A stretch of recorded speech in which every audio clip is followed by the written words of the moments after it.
Lift off and welcome to the Grand National Party. Wow, first of 3 days coming to you each afternoon. Around about 2 p.m. start every day, leading up to the big one on Saturday, the greatest race in the universe. It is the Grand National, the first time since 2019 that crowds have been allowed back. What a party we are going to have. A carnival atmosphere, if you like. We've had Cheltenham. That was the exam, wasn't it? Of course, now we're just going to enjoy the fruits of the jump season. We've already had one race down. That was the 145. It was a Grade 1. Miller's Bank took it out. Grade 1 first for Alex Hales and jockey Keelan Woods. Slow by 17.61 seconds on the chase course. That means there has been a little bit of rain on the bowling green that is the turf at Aintree. Myself, Dave Orton, along with you each and every single day. There's some great RP talent coming your way with our sponsors, Betfair. Let's go down the line. If you want to get involved, it is interactive, of course. Like and subscribe to get involved in the chat. We'll give you shout-outs along the way. You can do that on YouTube, Facebook Live. Welcome to the party. Let's hear from you. Who's watching? And anything, of course, on Twitter. Hashtag RP Live. Mattie Batch comes back with us. Dave, how are we? A veteran of the Aintree meeting, of course. Absolutely love Liverpool. It's the best place to be. Every year I go up there if I'm lucky enough to ride there or work there. Walking in that place, always walk down the track. Walking down them first few fences, it's like them golfers driving down Magnolia Lane for me. It's brilliant. The Masters Week, of course, as well, which brings in Tom Park, editor of the Weeklies. Tom, you've had your debut on the show a couple of weeks back. You can see you've been asked back for Aintree, man. You're pressing the buttons for Betfair as well today. Yeah, exactly. Yeah, looking forward to it. It wouldn't mind being at Aintree this week. I mean, the first time that the crowds have been back, it would be brilliant to be there. But this is the second best place to watch it, I think, with you guys. So really looking forward to it. Tom, it's great, isn't it? And we'll be giving, obviously, we'll be talking about the big one, won't we? Come 5:15 on Saturday. We've got a couple of days to get out of the way. But what's this year's race like? You know, Gordon's got 7, hasn't he? Lots been said about that. Get your questions in about that. Do we have one that stands out? Don't give it away yet. Yeah. I mean, you've got to look at the Irish. They've got a strong hand. I saw someone quoted in a week saying that they should only be limited to a certain amount of runners for each trainer. But listen, you want to see the best horses in the best race in the world. So they've got that rating for a reason, so you've got to let them run. That's how it works. Last year's winner, of course, Manila Times, Rachel Blackmore, JP McManus, Henry de Bromhead, top weight. So it looks the right sort of race, doesn't it? Yeah. I think the Irish, I agree with Mattie. I think they've got a really strong hand again this year. I can't remember what it was, but they had a lot of the first 6 or 7 home last year. It was remarkable. And maybe because the British fought back a little bit at Cheltenham, it's been forgotten about a little bit. But Gordon looks like he's got a really strong hand. It's going to be interesting to see how his runners run this week, though. We'll get to that party, because 1 from 72, is he something? Yeah, all right.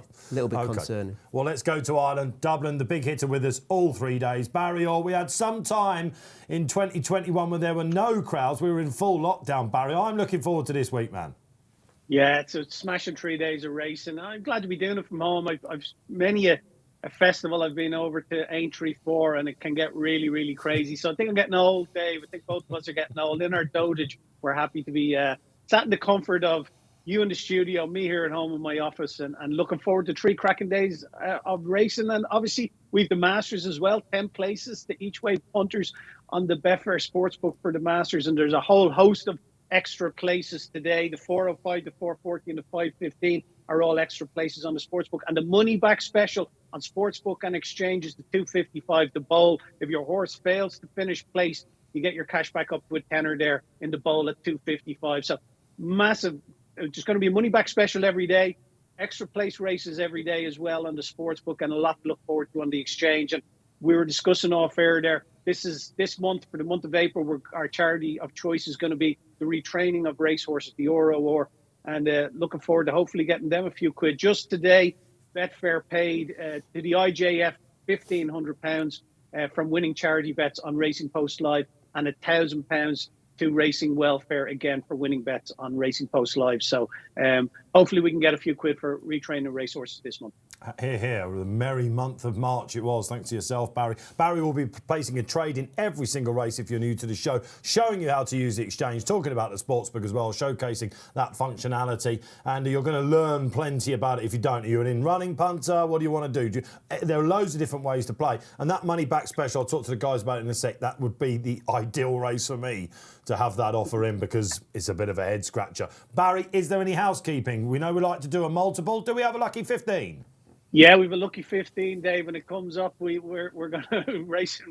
Retraining a racehorse will be very happy indeed. So it's 4 horses, lucky 15. We're going to do it each way. So it's 15 bets for £1 each way. It's going to cost us 30 quid. 6 doubles, 4 trebles, an accumulator, and 4 singles.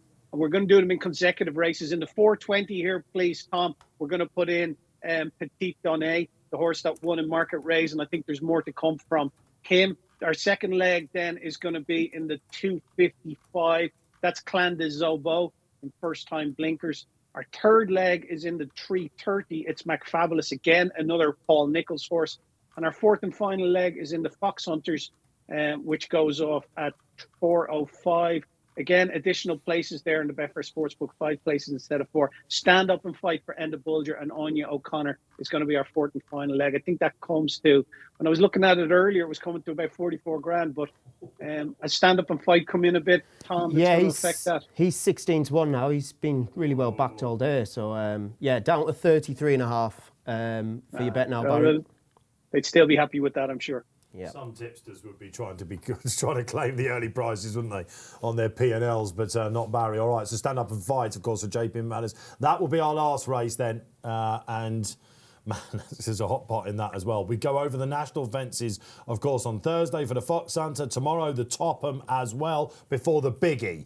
OK, we've got 10 minutes until our first race here. The 220 is the Juicing Anniversary Grade 1 for juveniles. You can see the market come up. This is what you get. Again, if you're new to the show, raucous reaction, the best race post-analysis in the business, straight after the race. You know, fly on the wall stuff, and you'll see the real market happening here. The spikes we see in running are crazy. We'll try and do our best to tell you where your runners are. We know, appreciate not everyone has got pictures out there. So wherever you are, let us know who's going to open up the show on the social corner. There you can see the first result. What a moment for Alex Hales, by the way. Did you give him is he a man you come across much, Batch? No, I did a lot of dealings with him, but Killian Woods, he rode a festival winner. And good mate of mine now who's took over from Chris Broad as his agent, so he'd be counting the percentages, Dave. He won well as well. He outstayed Wardlord as well, didn't he? A little bit slower than maybe expected on the Chase Course Parky. Yeah, they've had a lot of rain, I think, overnight, so that's clearly got into the ground. But yeah, very good horse. I mean, I think he was third in the Grade 1 Aintree Hurdle last year, so he's been knocking on the door. And, the first Aintree link every year, horses, that don't maybe fire elsewhere, and then they come to Aintree, everything else is tired maybe by this part of the season. Of course, we should also reference for the first time, there is a quicker break this time between Cheltenham and Aintree, isn't there? So while we saw the Scottish National meeting on Saturday, a couple of horses like Dusort took it without any problem whatsoever. We will see some that will maybe tire a bit towards the business end. How are you playing that this week? Do you like a plan A, being Aintree and Miller's Bank, if you like? Yeah, how long's it been since Cheltenham? 2.5 weeks. It doesn't concern me as much as it seems to others. I kind of think if you're the best horse, you should win regardless after that kind of break. I think there was a couple of Skeltons that he ran at Ayr at the weekend. They ran perfectly fine races, so it'll be interesting to see. A lot of my punting's going to revolve around Gordon Elliott today, so I'm going to watch this first race with a lot of intrigue, because if Pied Piper runs a little bit flat, then I think the alarm bells will be out. And of course, this is a horse that ran in the Triumph Hurdle at Cheltenham, so we'll know a bit about that. So there is a bit of a worry on paper, Barry, about Gordon Elliott's form. Pied Piper, one of the hot pots here, didn't quite show his very best in the Triumph. Wouldn't have beaten Vauban, but it got a bit messy for him going to the last. I think he's got a great chance, unlike you. Yeah, Davey picked him over Phil Dore, and he couldn't get past Phil Dore or Vauban, obviously, in the Triumph Hurdle, and he had a hard enough race. There is that concern about stable form as well. Gordon Elliott has had a 4s-on chance, a 7-4 chance, and horses shorter than that beaten in the last couple of weeks. So that has to be a real concern. His only winner has been in Ayr just last Friday. So, that is a concern for me. And Pied Piper at the price at 202, I think he's definitely a lay. The form of the romp in Cheltenham back in January hasn't worked out at all either. The second, Mocha de Vassi, was beaten out of sight by Nice Salute and Kempton. And then Brazil beat the third horse, Forever William, was beaten out of sight as well by Brazil in the Fred Winter earlier in Cheltenham. So, yeah, I think Brazil has a decent chance here. Got knocked sideways twice in the Fred Winter and still managed to beat the talking horse on the day, Gallic Warrior. So I think the favourite's opposable, just given that the form of the Cheltenham race hasn't worked out. He had a hard race in Cheltenham, and also then that obviously the winner of the Fred Winter, Brazil, is reopposing here at 202. I think he's eminently layable. So we're going to look to lay him at 202, please. Take 50 quid of the backer stake. Happy to be a price taker here because there's been money for him all the time as well. He was out to 208, 11 to 10. He's into even money now again. So he is relatively strong. The punters aren't worried about Gordon Elliott's stable form. And if this was to go in and win easy, well, then the wheels are most definitely back on for a lot of the punters who are looking to support his horses for the next 3 days. Barry loves a juicy lay each day, and he's gone for it in the first race, either hero to zero or the other way around. If you heard his P&L in March, then you'll probably be slightly worried if you're on the Pied Piper. So he's got a field of 9, 8 running for him. We like him, Parky, but listen, if Gordon was in better form, do you think he wouldn't be more like sort of 5 to 6, something like that? Don't know. I think Brazil is... Look, it's hard to weigh up because it was a handicap, the Boodles, but that Mullins horse had... They thought bundles and bundles in hand. And the way that he kind of went through the race, he looked like he had bundles in hand. Brazil got hampered in running, coming round in front of the stands, still got himself back into the race and then went on and powered up the hill.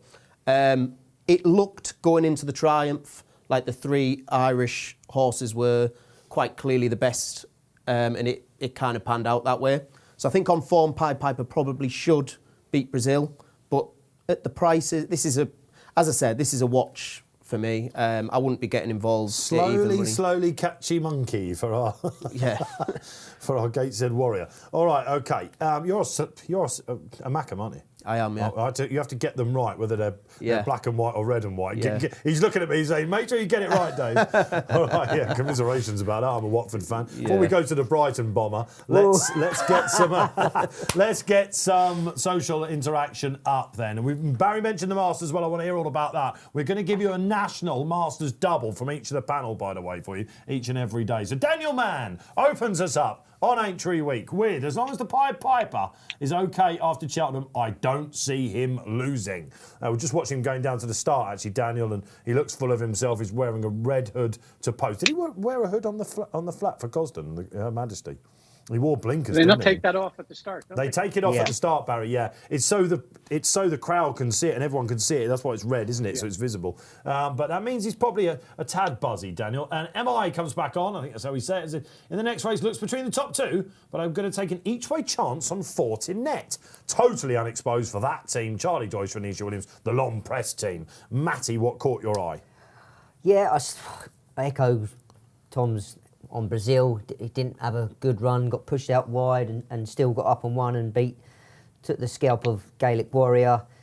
With a clean run, you think he'd be more impressive. Each way for me, I like Petit Tonnerre, the one at Market Raisin, and it's got potential. I know it's a big step up in grade, but they think a lot of it to run it in this race. But yeah, it does look a match, but I think a bit of value for me. There was talk about that one going for the Fred Winter, wasn't it? It's interesting that if you watch that back at Market Raisin on its British debut, it was cruise. They backed it as well that day, Park. It flattened the last, didn't it? Yeah, it did, yeah. Yeah, I can say, look, it's a race where it probably is what, if you do fancy one each way, you're getting 9 runners. I mean, the front 2, they could be well ahead, but they also had hard races at Cheltenham. Certainly wouldn't put anyone off a horse who's missed Cheltenham, coming here a bit fresher. And again, we don't know where the ceiling is. Yeah. This horse. A mark of 138 suggests he's pretty good. He's got £7 to find with the market leaders. It's definitely not beyond his compass, I don't think. He would have been conceding £1 to Brazil had he been allowed to run. One of 2 ex-French horses coming in here. The other being this a total unknown Venetia horse, 111 machine, was with Guillaume Macaire, Fortinet, who MI likes. She's thrown in at deep end, basically, but you just don't know with this team, do you? No, you don't, and had a good Cheltenham, and say Venetia sort of she's not one of the. I don't think she would run it unless she's not going to go there and be just for a sake of a run. She obviously thinks a lot of this horse, and she's taken a chance. So. Has there been any money for this, Barry? The Venetia Williams horse, the unbeaten Fortinet. Not really. Out to 21 on the exchange in the win only market now, Dave. Had been a low of 16 and a high of 29. So, much was matched. There was 40 quid matched at 28, and there was 98 quid matched at a low of 16.5. So, within that price bracket, there has been money for it, but now currently trading at 23. She gets the £7 mare allowance, and like you say, Venetia Williams could go and pick up a couple of soft races with a mare like this, but heading her straight to Aintree for a grade 1, you'd have to sit up and take notice, surely. I was trying to see, Parky, when it had come to her, and it says 1st of April, so that's probably when we've registered it. You don't know whether that she might have had, I don't know, a problem or something like that, because she's not been seen for the best part of a year. I'll come back to Parky in a sec, because Bobby Kimber comes on. Welcome along, Bobby, and says Venetia wouldn't chuck a French recruit into a grade 1 willy-nilly unless it's a bit of a monster. That's it, exactly what I was just saying. Yeah, she doesn't do it just for the sake of it. Just watching the screen there as well. Pied Piper looked nice and settled. Like he needed to be restrained early in the Triumph. So hopefully, he sort of 2.5 weeks, he's learned a little bit more. And if he can switch off, there might be more to come from him. Can I throw a bit of a fly in there in Too Friendly? The Dan Skelton horse. You both had to look at your screen. Hang on, Dave, what are you on about? Where are you going, man? This was double the price it was yesterday. Opened up about 50s yesterday. Sneaky money for this. Watch it back. You haven't really got time to do it now, I don't think, in Members Club, but it was a massive eye catcher. I put it up as the eye catcher tip on our apps and websites today, just because I said he might surprise a few. He's definitely better than 126. Forget about that. Yes, he's badly off at the weights with Brazil, but if you're looking for places and if you're looking in running, if they go a pace, and Inca Prince might just hopefully tear off in that first time herd and set it up, he could be running on late, I think. This track could probably suit him more, as you say. He was a bit keen at Cheltenham. He wasn't a bad horse on the flat. No. Not that much between him and Pied Piper, on the flat. This is more of a speedier track, so actually might play into his hand. And Brazil, of course, ran on the flat. He's got proper breeding, Brazil, hasn't he?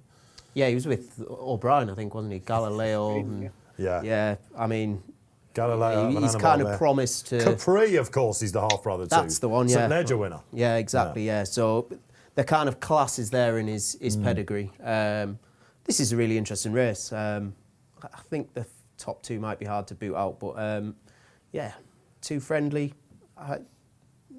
Not sure how he can reverse the form of Brazil. I mean, he was getting ahead.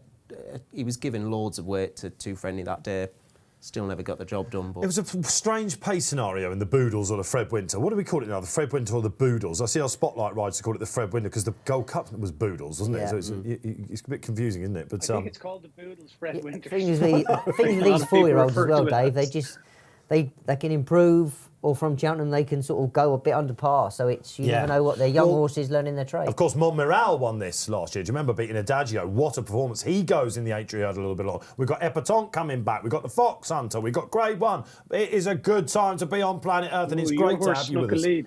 Oh, OK, we're off, Barry. Absolutely right. Hang on a minute. It's not Too Friendly going to lead, is it? Oh, no, thank goodness for that. Yeah.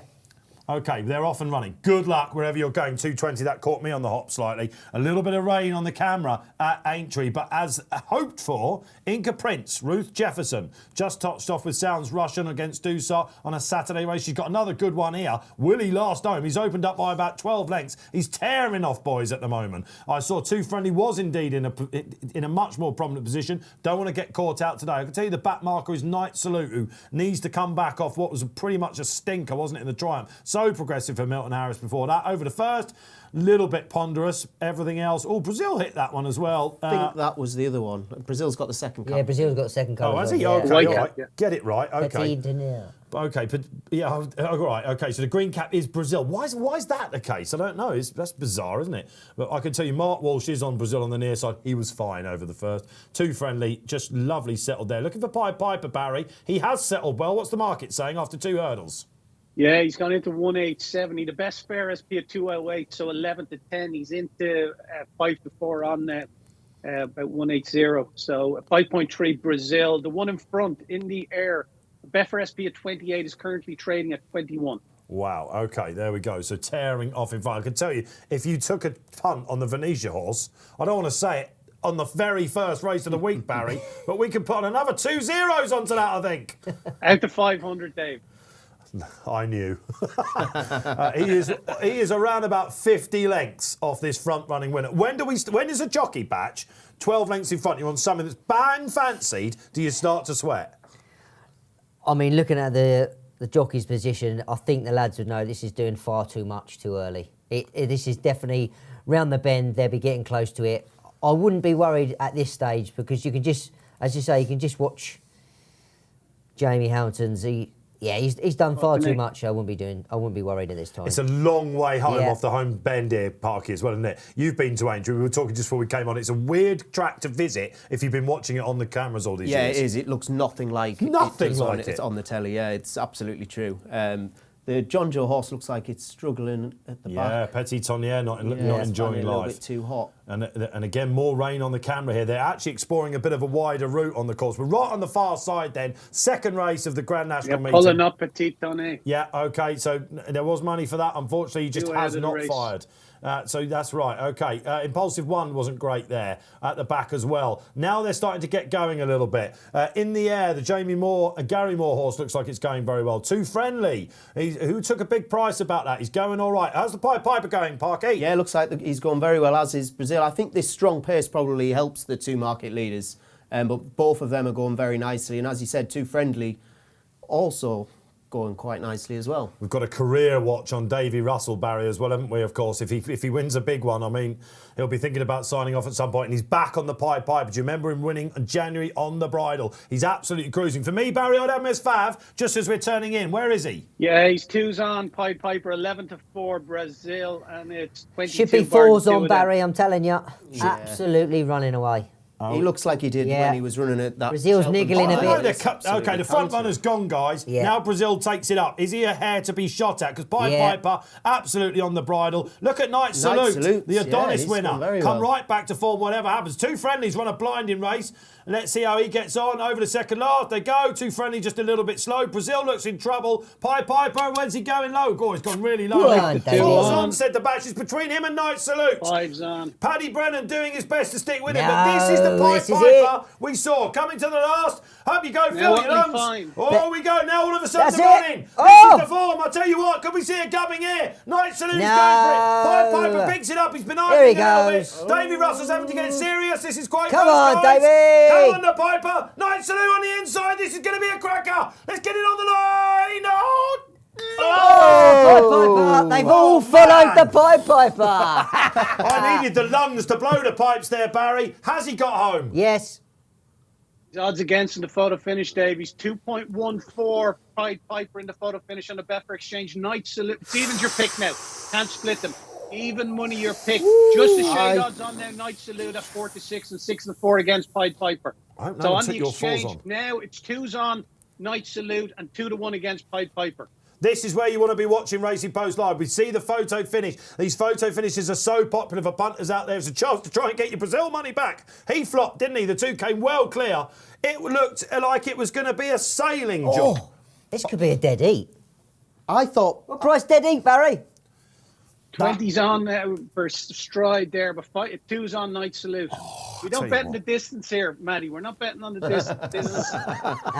Don't complicate matters, man. It's the first race of many this week. Wow, what a race Night it was. Salute's been favourite in the betting all the way. He's 5-2 on and 5-2 against. I don't know how anyone Piper. can call that. That's a shout. That's going to be a pixel, isn't it? Look, we're watching the photo in here. If you're watching us, oh man, let us know who you think's won. Well, I can see there's a poll with which of today's Win or lose there, lads. Win or lose. Any I'm going Pied Piper. stable form for Gordon Elliott has to be dispelled off the back of that one good run, is it? Just the way he travelled through the race. I mean, even if he gets beat here, that wasn't a bad. This is a good horse, Night Salute. I mean, he flopped in the triumph, but he could never get into the race. He won the Adonis well, didn't he? It's great to see these horses bouncing back, though, isn't it? And again, two Cheltenham horses coming to the fore. That's I would normally always go with the horse who's got the momentum on the nod, and it was Pied Piper, but I don't know, the exchanges... All right, we'll have to wait. This could take him a little while, so so Barry feverishly keeping an eye. What was the liquidity on that race, Barry, on the exchange on the first race? 1.8 million was matched there, Dave. 1.8 million, and out of that, so far 1.8 million. Anyway, out of that Pied Piper, there was £1 million of it. So £1 million was matched on Pied Piper. So it'll be interesting to see how they call this. It's still Night Salute 6-4 on, Pied Piper 6-4 against in the photo finish on the Betfair Exchange. It's quite rare for it to be this close for so long, isn't it? Usually they kind of sway one way or the other. But Dead heat, telling you. just bring the dead heat into the equation. It's the cliche, the longer it goes on, they say, don't they? They're leaning towards it. But obviously the world is watching and they've got to get this absolutely right. Barry mentioned the form there. I think the way he travelled through the race, I know, see, it depends how you look at these things, doesn't it? Yeah, did he empty a bit quick? I don't know. He was a stayer on the flat, wasn't he? He was, yeah, I mean, what price was he going to the last? He must have been, 1.2 or something like that, wasn't he? Yeah. He's got a good boot though, Night Salute. I mean, if you've watched his wins this season, every time he's always looked in trouble going to the last, and then he's always had a really good, strong finishing kick. Yeah. Pied Piper's been a little bit more sexy, does things on the bridle. Yeah. Let's talk about some of the also-rans while we're waiting for this. They came clear of Too Friendly, who did run much better. Look, and I've seen some chat going on amongst our community saying that definitely wants a bit further. Perhaps you're right. It's all about getting him to settle. Look out for him in some big handicaps next year. Petite on the edge didn't fire. John Doe will be very disappointed with that. Cloth Cap, of course, makes you think I've done it. Brazil was disappointing, wasn't he? A bit laboured. Yeah, he looked, to be fair, he looked beat turning out the back. He was just sort of niggling at him and getting at him for me. Anything else from the race to take? I mean, it's just these two, really, isn't it? Pied Piper got a bit mucked about going to the last in the triumph. I know that Vauban much the best in that race. Yeah, he was kind of. I think he got mucked about because Vauban made a little bit of a mess of the last. Yeah. It just brought the two back into it. Are these two horses that can make a ripple in against the big boys next year, or what sort of division are we looking at? You'd have to be a little bit disappointed of Pied Piper in terms of a champion. I'm not sure. I think Night Salute's a very good horse. He's a very good juvenile. I don't think he's going to be in the champion hurdle picture next year. And you probably want to see Pied Piper kind of beating him a little bit easier. It makes you think about Vauban, doesn't it? Because whatever way you look at it, that's a boost. Yeah. I think Vauban, he looked very special. I mean, they talk about Melbourne Cups. I mean, Barry straight away after the triumph was sent up being asked for quotes in November in Melbourne. And we're like, hang on a minute, really? But it seems to be more interested on him for the Melbourne Cup. And if you listen to Joe Chambers, Rich Ritchie's racing manager, he says this was one that we got, when we were talking about the nursery and horses that go down to Hong Kong and, Australia, this is one that we nicked off them, he said. That should have been going down there. So hence he looks a speedy type as well, Vauban. Real quick. I think Phil Dorr is more of a stayer. I could see him take him being again. A chaser probably in the future. I think it's a pretty sound division. I would say there are horses out of it that could go well next year. I think it's a good juvenile division this year. I mean, it'd be interesting to see what Bash thinks. Night Salute set a very good standard going into the Triumph. He was a dark horse going into that race.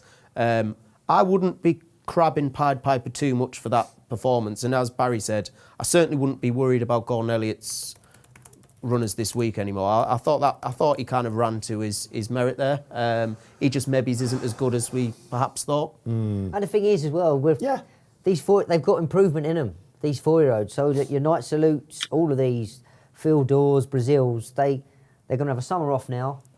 They're going to grow into themselves more. They'll be stronger next year. They'll be wiser. So there's even horses that come behind them. They can turn their careers round because they're still improving. Dead in heat, there. Barry. Dead heat. Dead heat. Called it. Called it. What if you also called it should have been Falls On Man? If you've never seen Mattie Batchelor before still on this won, show, isn't you're he? getting used to him now. Unbelievable scenes for the first time in Aintree week in the RP studio. Unbelievable scenes. A dead heat, the very first live race we brought you. Who got involved in the photo? Who got involved? Pied Piper, let you both him. Who was on Night Salute? Let us know. Keep the socials coming in. We'll be talking about it. I guess that would be another Grade 1 breakthrough for a trainer then, wouldn't it?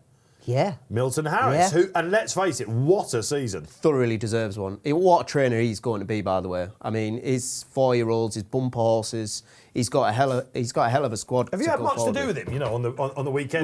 We did a stable tour with him, 2 months ago. Very interesting, because you realise when you read these things just how many of these horses that he's actually got. He's rose up relatively quickly. I mean, he's had a hell of a season. He's been around for a long time, Batchelor. He's quite a character. He's quite a character. We can say that, can't we?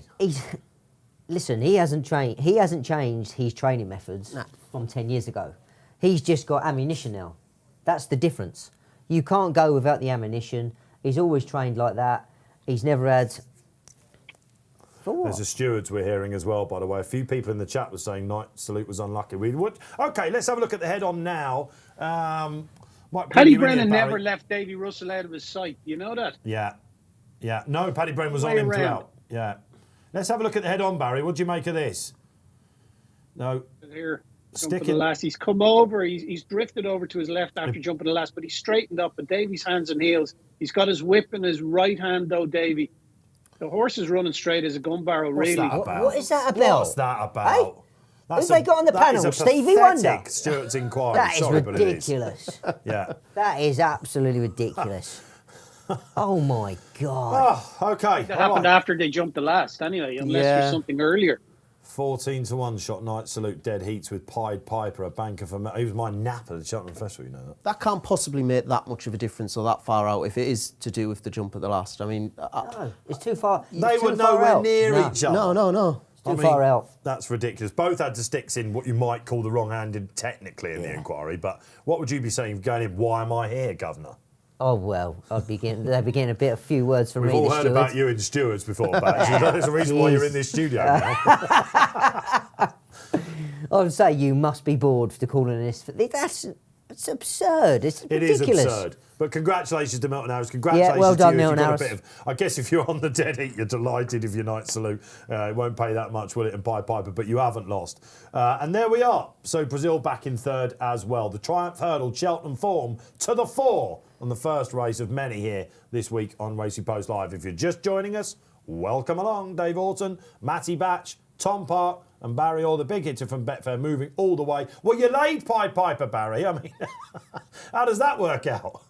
Yeah, took on Pied Piper, so it's half your stake to the full odds. But just in the Stewart's inquiry, Pied Piper 1.53, so 2's on, and Night Salute 2's on, and Pied Piper 2's against. We're not going to be able to move on, are we, until this is resolved? Look, you can see that. He has done him after jumping the last. He's done him after jumping the last, and it's a dead heat. So it depends how strongly Paddy Brennan pushes his case when he gets into that Stewart's room. Wasn't there an incident recently where Paddy Brennan... Yes. Was it Cheltenham? Yes. And he went in and he advocated for the winner. He said, listen, no matter what happened, I wasn't going to beat the winner. It was Ala Philippe in the Potemps, Barry. You're quite right. Philippe, that was it. Great recollection, Dave. And Paddy came out of it with a lot of respect, didn't he? Yeah, definitely. And he had more of a case in that than he has in this. I suppose given that there's much more cut. It's a joke, Barry. Given there's nothing between them on the line, it only takes one slight hindrance to make the stewards make a call. Is that right? I don't know. 2022. The crowds are back, and we're watching it now. Well, he's 5-2 on in the photo. Oh, Night man, Salute, that 5-2 on to get it in the photo, 5-2 against Pied Piper. But he has had every chance, hasn't he, to get by him? You cannot determine a race. It's far too you far cannot out. determine this on a jump of a horse. He's jumped in midair and come across him in midair. Yeah. And all about the line, you've got the line of the grass there. No. Lucky we've got a jock with us, isn't it? Yeah. When's he coming in? What time's he getting here? We're off and running on Racing Post Live. Great to have you with us. This is where you get the fun reaction. This is where the raucous scenes are. And honestly, we're dictated to by the racing and your interaction. So let us know. Let's get it in. And in Opva. Again, when I see these abbreviations, I'm 45, right? So I'm missing. You know what I mean? It could be someone getting it in past me, Parky. You'll watch out for these, will you, for me? I'll be on the case. Eagle-eyed Parky, because the boys in the gallery, they'll probably try and stitch me up. Right, that was a great race for a small field. Wow, yes, indeed, wow.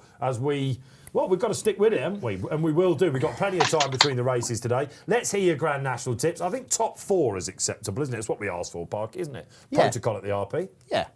Do you want my top 4? No, well, not quite yet. I don't. I'll tell you what, because we've got now 4 races, I might get each of them in between the races, and then at the end you can give us to them. How does that sound? Got 4? Do you know 4 that are running? Yes. Of course you do. Yes. Absolutely. Did you ever have a ride in the National? No, I came very close, Dave. Posty's the same. You're great compadre in here. Yeah, I had... When Peter Scudamore used to train, I was jocked up for one of these. When the old titles used to come up, 3 days before the declarations, there I was, Matty Batch. Next day, withdrawn for injury. Because it is the pinnacle, isn't it? Oh, yeah, listen, that would be the cherry on the cake for me. I told the story, I think last year, same story. I rang up a trainer that No one wanted to ride it. It wasn't going to get round. It was going to fall. And I rung up that trainer and told him I would ride it. I still want to be involved with it now. Leighton Aspel one day, Friday, he came off, walked out the WAM room. To me, he looked What's the horse called? That Sky Cab. The Gifford horse. The Gifford horse. I'd yesteryear. won on it. I'd had a few wins on it for Josh. He gave me a ride on it. Won Boxing Day and it won, kept the ride. And yeah, I thought Aspel had broke the collarbone. Anyway, the ride was mine. If he'd done his collarbone, the ride was mine. Phoned up the owners? Phoned up the owners. I was like, yes, I've got a ride in the National.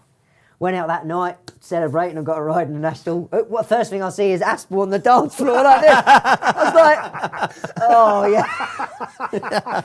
Oh, and he apologised for me. He apologised to me for not breaking his collarbone because I was getting a ride. So you were sort of, you came close. Yeah, I came close. But yeah. you have ridden over the national fences, of course. Yeah, I was third in the Topham and then had a ride in the What was Beaches, that on? yes. That was Cossack Dancer. Blimey, all these names. And then, so before the race, all the stewards come in, they give you all statistics over the years. It says, right, it's a well-known fact, if you go too fast, you're in front running, you're never going to complete the race. So in the background, I was like, well, that's me done. I said, I'm making the running, and this thing used to go flat out, Cossack Dancer. And of course, the second fence is the chair. So we jumped the first, the chair, the water. I'm upside Jamie Moore, and he's like, we're trapping on here, Jamie. I went, do you want me to try and sit off you a bit? He went, nah, let's just enjoy this back. So we've gone to the row down the first in the National.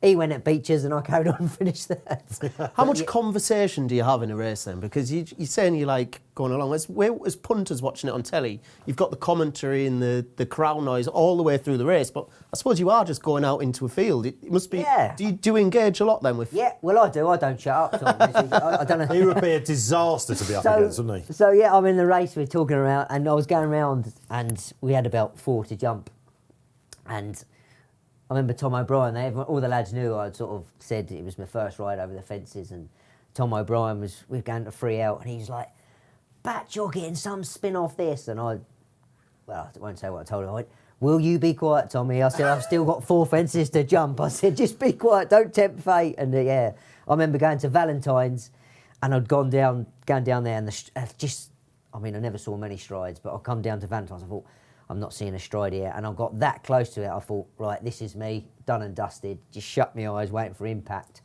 And he was like John Travolta, this horse. And next minute, I'm going down towards the next fence. I'm like that, giving him the biggest pat ever. It's just great. I imagine there's no feeling like it. There's nothing like it on earth. You've had a spin in the bowl as well, which comes up next for us, 2:55. Second in the bowl. Second in the bowl to What a Friend, yeah. On? Carruthers, yeah. The great Carruthers. Great Carruthers, yeah. I missed the last, which was unlike Carruthers. Who rode What a Friend that day? Can you remember? Yeah, Ruby. Ruby. We was turning into the straight, and me and McCoy was upsides, and he was asking me how Ruby was going. He was on the grey horse with Tom George's Nakarat. Yes. Nakarat. He said, how Ruby's going? I looked behind, I went, oh, you don't want to know. I said, you don't want to know. We're cooked. We're cooked, I think, yeah. And I came to the last. I think if I'd have jumped the last, I just missed the last. And yeah, What a Friend, because I had a lot of battles with him, What a Friend. First time over novice hurdles, we beat him, and first time novice chase, yeah. So it was. Carruthers was your sort of pin-up, wasn't he? Yeah, he sort of, I wouldn't say put me on the map, but he sort of got me rides on the big days, so it was great to compete in them days. Yeah, all right, so Grade 1s are plenty. Grade 1 performers on the studio panel as well. Barry, what on earth's going on? Let's bring you back in. We still wait for the stewards. Yeah, it's 9-4 on Night Salute in the Stewards' Inquiry, and 2's on now, and 2's against Pied Piper in the Stewards' Inquiry, Dave. So Night Salute favourite to get the race. Obviously, there's literally nothing between them, so depends how bad the stewards felt that interference, inconvenience, whether it was intentional or not, how it inconvenienced Night Salute. Just to remind punters, though, Dave, in the 2:55, that's the money back special on the Betfair Sportsbook and the bowl. If your horse fails to place, and it's the trickiest race of the day, if your horse fails to place, you get your cash back as a free bet up to a tenner. Check out the T's and C's there. But Tekarat's all the rage, 3.95. Looks like the rain has come for him. 6 conflated, Kenboy 6.4, Eldorado 7.4. You cannot give away Clandazobo, previous winner of the race, out to 8.2. Royal Pagal 8.6, and it's 29. Bristol Demai, a 3-time winner of the Betfair Chase, out to 29. on ground that could suit. He might run a big race, the old boy, but all about Protectorat. Wow. Okay. Winner at the meeting last year, of course, Protectorat, third in the Gold. Was third, wasn't he? Yeah. Third in the Gold Cup. Best of the British, said Harry and Dan Skelton. What are we going to do, guys, in the gallery with this? Should we move on to the Aintree? They're arguing their case, I'm being told. And actually, it looks quite... I don't know if Paddy's being... Listen, there's 61 grand difference here to the winner. And it's a grade 1. And it'll mean a lot for Milton Harris. I don't think Knight Salute's going to lose it, is he? I think we can say that. Listen, I think it's unfair if any horse loses this. And, I mean, you know me, Dave, I can talk, but there's one person I wouldn't want to be going in the steward's room, and that's Davy Russell. Is that right? Because he can talk. Yeah, and you're looking at him now. Isn't it great to have these cameras in, Parky, Yeah. as well? This is something that they do in Australia all the time. We've put it in the last couple of years here, haven't we? Yeah, it's fantastic. I mean, I wish they'd hurry up because Davy's riding my nap in the next. Ooh, nap time, of inflated. course. We don't want him to get too riled up here. Or maybe we do. Rile him up, in fact. Well, he'll come out all guns blazing. Is it I don't think you can ever roll Davy Is it Russell. deadly silent in the Stewart's room? They haven't got like 5 Live on in the background, have they? Or Countryfile or something like that? No.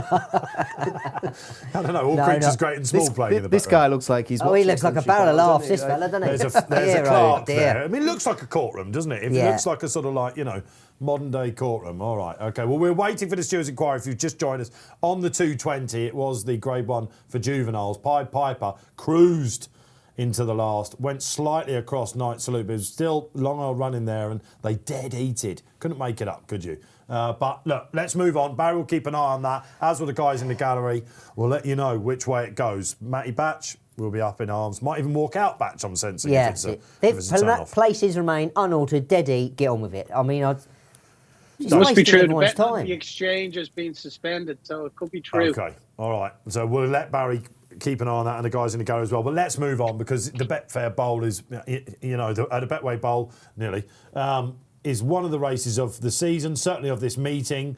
It is a chance for horses to skip the Gold Cup that don't like it, like Clanderzobo. It's a chance for horses from the Gold Cup. We've seen some greats beaten in this race. Let's go to Barry. Then you said it was all about Protectorat. If I had to push you for a Betfair starting SP, Barry, on the Fav? Oh, I'd say about 3.8. What he's trading at the moment, about 11-4. I can't see him going much shorter than that. He's at 3.86 conflated, 6.8 Ken Boy. After that, you're looking at Eldorado Allen 7.4, 7.6 now Clanderzobo from 8.2 when we last spoke. So there has been some money for Clanderzobo. That's what we're going to back on. We're having 50 quid. We're having 25 quid win and 25 quid in the place market in the 3 places here. Jewel King George winner. He won this when they tried him a first time a couple of years back. He's in first time blinkers today. He did disappoint no matter what way you look at it in the Betfair Denman Chase in Newbury back in February. But he comes here a really fresh horse. This is his Gold Cup without a shadow of a doubt. And he's been trained to the minute by Paul Nichols. You can read his thoughts exclusively on betting.betfair where he gives the horse a very favourable mention indeed. So he has been a big drifter, but into 7.6 now, about 13 to 2. So 25 quid win and 25 quid into 3 places as well, please, Tom. Yeah, no problem. That is a remarkable drift for last year's winner, isn't it? 5-2 he went off, of course, last year. 10-year-old now. They knew they were going to put the blinkers onto him. Oh, you right there, Parky? Yeah. What we got going on there? Anyway, while Parky's putting that on, let me tell you, the Stewards' inquiry, Paddy Brennan did an Alaphilippe. Oh, look at your face. What does he say, Dave? You're not going to go and have a he said word. Alaphilippe, so yeah. He's done an Alaphilippe. He said he has put his hands up and he said didn't cost me the race. Well, that's a fair comment because it hasn't cost him anything. We are talking about 2 veteran, fathers of the weighing room a bit, aren't we? Yeah, we are, but common sense has got to prevail sometimes, Dave, and that's, I don't know. I mean, Davey is, as Parky revealed with his hopes in the next race, there might be a delay then for the 255. So let's see how we got on with that. All right, but the trade is on. It's on. We're on. Well Yes. done. Knight Salute has got the race. Crazy. Knight Salute's been given the race, we're hearing. Ooh, before we... What? So the stewards have awarded Knight Salute. I mean, I hope you're clipping these faces up that we've got here. Barry, we have an outright winner. Looks like it, Dave. I can't get confirmation of that, but obviously you have it there in your earpiece. Yeah, nice salute. So we went 50 quid for the charity. It was a difficult way to get it between the dead heat and getting thrown out. Obviously, it's double result in the Betfair Sportsbook. Anyone who's backed it, but on the exchange, it's rules of racing. So if you back nice salute or the runner-up, what's now the runner-up, you still get paid on the Betfair Sportsbook for both nice salute and the other one.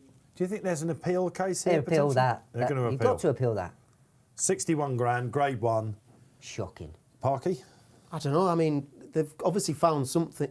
We're talking fine margins. I just don't know. The problem is with these things, the rules are not clear. So I always thought if they've had a lot of time to kind of race each other, which they had, and he's just jumped a hurdle. I mean, what on earth could the horse or jockey have done anything different there? You can't expect the horse to jump every hurdle arrow straight. I mean, you could argue, well, don't ride so close, don't jump the hurdle so close to him. I mean, But this is the thing, as a jockey, if you're behind a horse coming down to the last, you've got plenty of room, and there's only 2 of them going to that last hurdle, and they're just off the inside. So, to me, that's your job. You've got to take into account that this horse can either jump left or jump right. So you're on board. Paddy knows that, and Paddy's held his hands up. I haven't suffered any interference. All the way up the line, he's coming back at Pied Piper. And, all right, he's got there. Yeah, he's got there because it's a dead heat. They will definitely appeal in Formula One terms, if you got to a corner, it's your corner. I mean, he's jumped the hurdle in front. If he's kind of following him just behind, surely that... I don't know, I just don't know how they come to these decisions. It would be good for the stewards to maybe come out one day and explain, this is exactly the reason why we've done it. Maybe it's explained to punters, TV watchers and everything, the reasoning behind decisions like that. It'd be very interesting to see what the landscape is out there with socials, I think, as well. I can see them all building up, so we'll try and give you a shout in a minute. We can tell we're slightly dumbfounded here. We think there'll be an appeal. We've got to move on, of course. We've got the bowl coming. So how does this get settled then, Barry? A lot of people will be asking, I imagine, as well. So, well, obviously, it's double result. Night Salute got the race, so the dead heat still applies to Pied Piper. We pay Night Salute as a winner. Okay, all right. Well, that's on the sports book. On the exchange, it's obviously rules of racing. So you're just getting paid on the winner, I can see which is Night Salute. Hugh Masson in the chat saying, where's James Millman when you need him? Oh, we'd be loving this right now, wouldn't you? Millman. OK, then. A dramatic start, then. There we are. And perhaps not what we were expecting. My view on it is that perhaps this decision was already made before they went in the room, because Paddy's even said it. You know, we were a tad surprised it was called so far out. I think the stewards have known what they're going to do before they walk in, personally. That would be my initial take on it. Hot off the press anyway, but there we are. Evan Nierenberg in the chat says, what's the point of interviewing the jocks if the stewards disregard their opinions? Waste of times and make Stewart look so suspect. Well, we are talking about a hot pot that's been beaten. So are we saying that Paddy Brennan's gone in there and basically said that he didn't think that... It was fine. Yeah. Well, that's ridiculous. It does seem that is ridiculous. absolutely it's barbaric. Yeah. And Zeus in the chat says, both of them should have been kicked out. I was on Brazil. That's what we want to hear, absolutely. Well, look, good luck to you. There's a sliding door out there where that probably happens, Zeus. So one of our more colourful there's only one thing that should be kicked out, and then people in that steward's room. Well, there we are. Because that is an absolute joke. Batch is not happy. We know that Barry is, though. So we're alive and kicking. The big lay of the day was sunk, that's for sure. Strange way to get it, said Barry. Hoping Clanders Oboe goes and follows up last year's win. What do the panel like? You've already said it. Your nap is? Conflated. Is the Gold Cup, was it that good a race? I mean, take the winner out of it. It was brilliant.